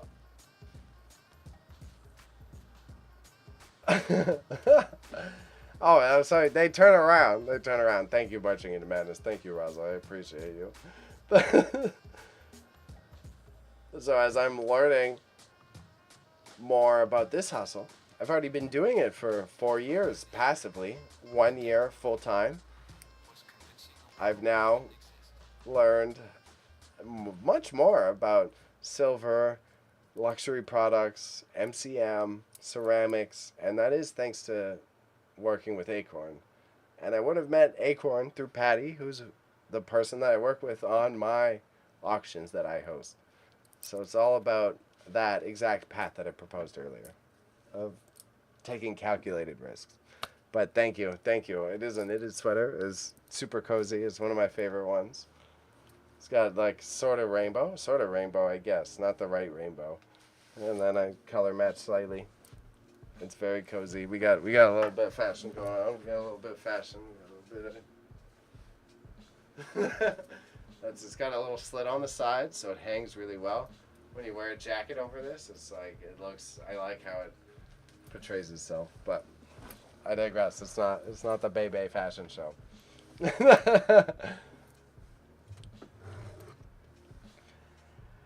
Yeah. But again,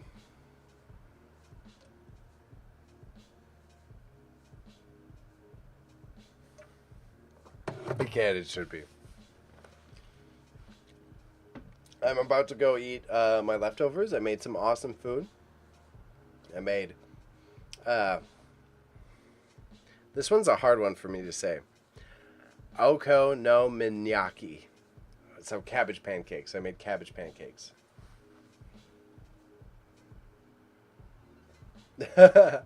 Thank you, y'all. I do appreciate everyone here. But I made cabbage pancakes for Din Din. Oh, the dumplings, we had momos. Shout out to Marching into Madness. They were here on the weekend. We had momos, Tibetan dumplings. I can't believe the man's got shawarma after. Yeah, I was stuffed by the momos. I love a variety of food. It is my favorite factor of Toronto, and it is the reason that I live here and still live within the city core. I love the variety of high-quality food that I can get from any culture, and I love the lessons learned from it. So, like, those momos are, like, such a slight tweak. They have more of a Mongolian, Tibetan taste than, like, Chinese, Korean dumplings. And the dough is kind of more... It's closer to pierogies than dim sum. You know what I mean? So they're very valuable. Even the hot sauce. The hot sauce is like super unique. It's not habaneros and it's not Thai chilies, but it's got such a... It's hot as hell while still having such a depth of flavor. So what I had, again, lessons learned, as I said, I got leftovers. What I made is I made cabbage pancakes. I learned how to make, like, my family, what I grew up eating is potato pancakes because I'm mad Ukrainian.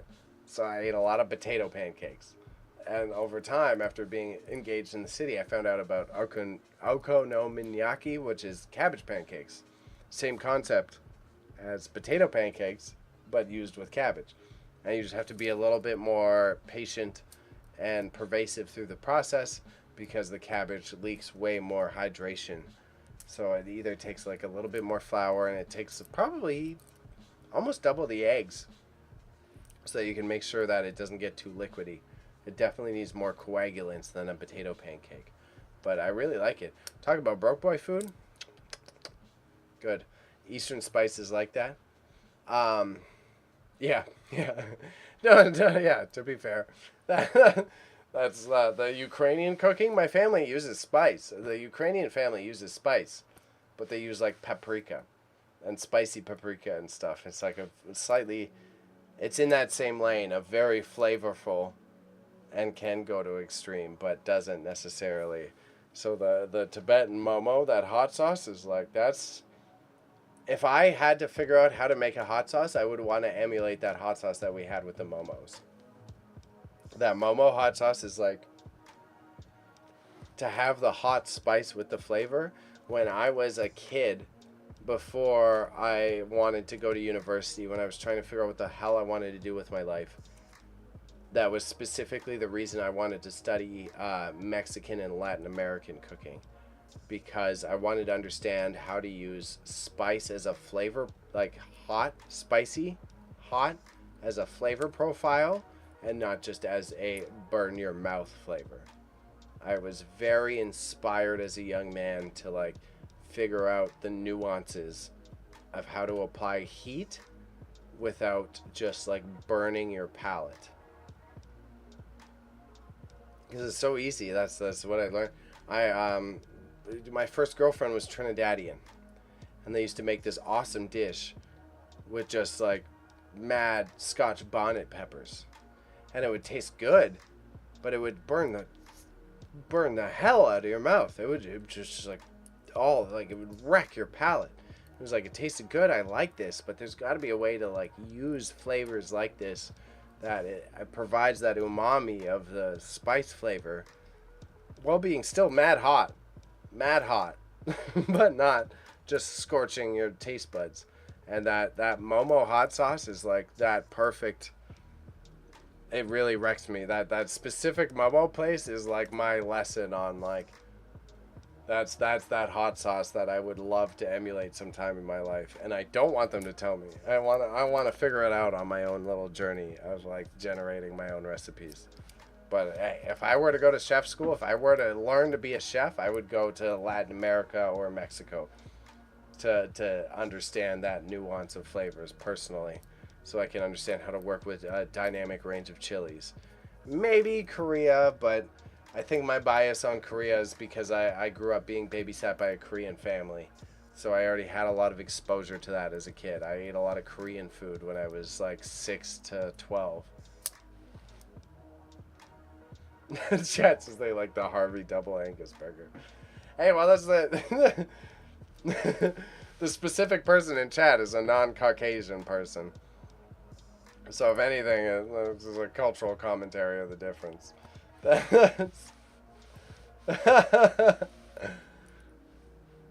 All right. I've enjoyed the supplementary stuff, but Harvey's has ghost pepper now. Ooh. Shouts to Banana LOL. Harvey's has ghost pepper. Okay.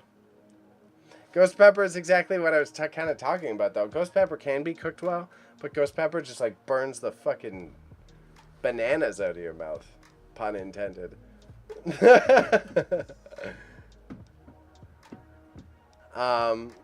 Yeah, but for the YouTube folks, I'm gonna do my little outro. Tomorrow evening, I'm gonna do. Okay, I need my bananas. I've been watching Dan to Dan, the anime. Dan to Dan, the anime.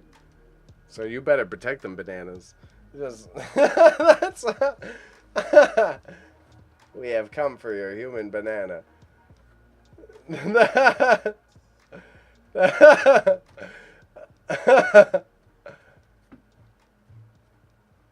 Bro, Raza, it's a hard sell because of the extreme topics of the first episode.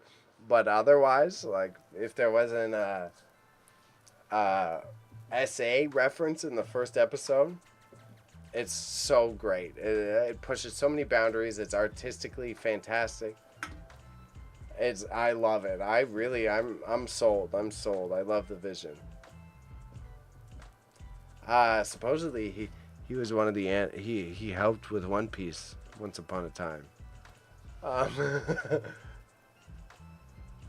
Like even in the latest one, they had such a great they had like this nudity scene in the newest episode. They had this nudity scene in the latest episode, and they contrasted it like perfectly by just immediately cutting to like a low poly, them panicking because they're teenagers, because they're embarrassed.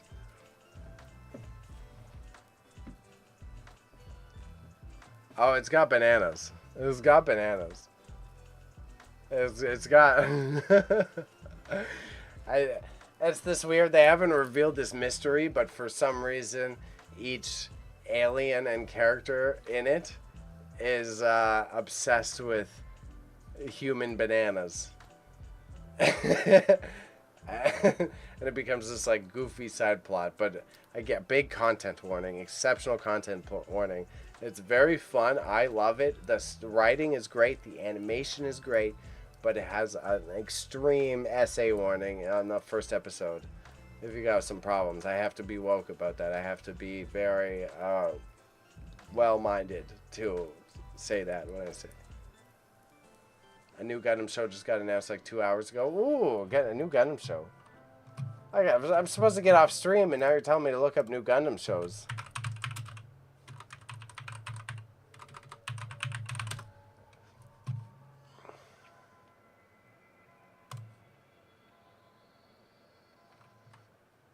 I'm on Gundam.info. Oh my god, what is that? This got to be a meme. What is that title? How am I supposed to say that? I don't like that title. I do not like that title. That's an absurd title, bro.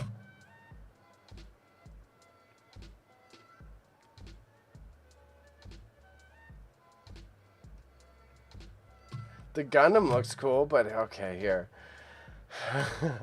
I'm supposed to get off. I want to get off, but we gotta look at this Gundam right quick. I'm adding it to the Acorn stream. Sorry. So if anyone tuned in, this is now you're on the Nerd Hour.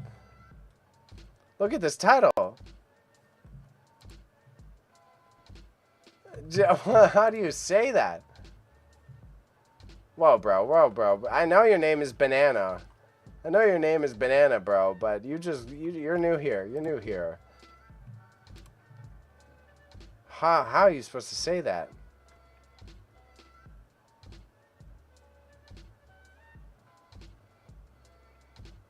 The Gundam does look sick. They have no details? I'm gonna take the risk. Let's take the risk.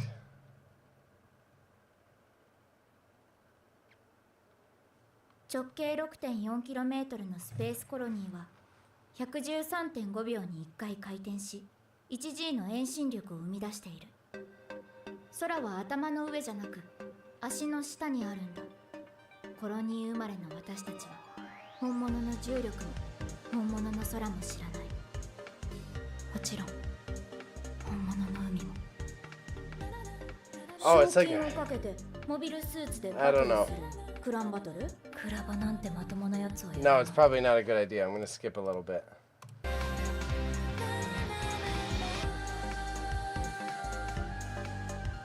あの子は間合いが分かってるんだ。本物かもしれない。やらない。 So it's set in the Universal Century? Which one is it?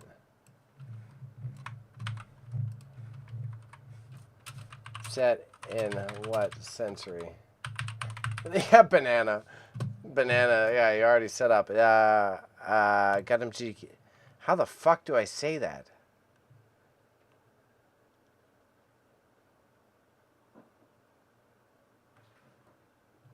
Oh, it doesn't say what era it's set in.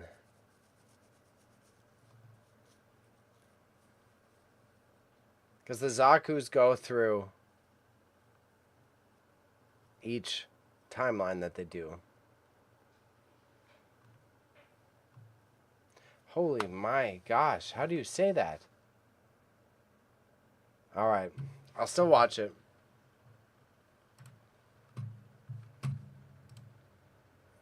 My YouTube stream's still live, so I didn't get fully canceled.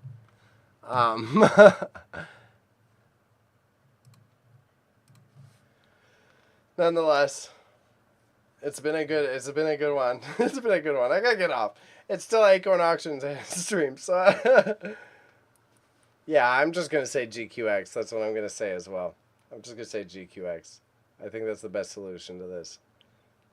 You gotta just stick with GQX. There's no way. G-Quacks? Okay, I like that better. Yo, use that. You could better use that on X. There you go. I'm excited for the new Gundam G-Quacks. Okay, alright. You're not original. Because the thing is, the Zaku is like, the Zaku design that I just saw briefly is like, that's both the original Universal Century as well as the Gundam Seed Century. So I highly doubt that's not the Seed design. There's no way they're doing another Seed one. Crack you. Duck Gundams. I wouldn't be surprised. It's either Universal, the original Century, or it's like the Iron-Blooded Orphans one with that design style. It's got to be something similar, because the Iron-Blooded Orphans one is already trying to allude that it's from the Universal Century, but I get me talking about Gundams forever. I will be on tomorrow for everyone. I will be eBay streaming tomorrow, if not photo editing, in the evening. So I will be eBay streaming some products, probably not a lot, probably about 5, so I don't have to do too long of that. And then I've got those concert photos from the Blink 182 and some 41 cover band that I was shooting. There's only about 30 of them, so it's only about an hour of content. Otherwise, before I get lost, I'm talking about Gundams and anime and being a total weeb. I need to make sure that I summarize this YouTube video in an applicable way for the new people watching me on the YouTubes. Shout out to John, the cannabis advisor, and Banana LOL. Thank you guys for following. Appreciate y'all. Appreciate y'all.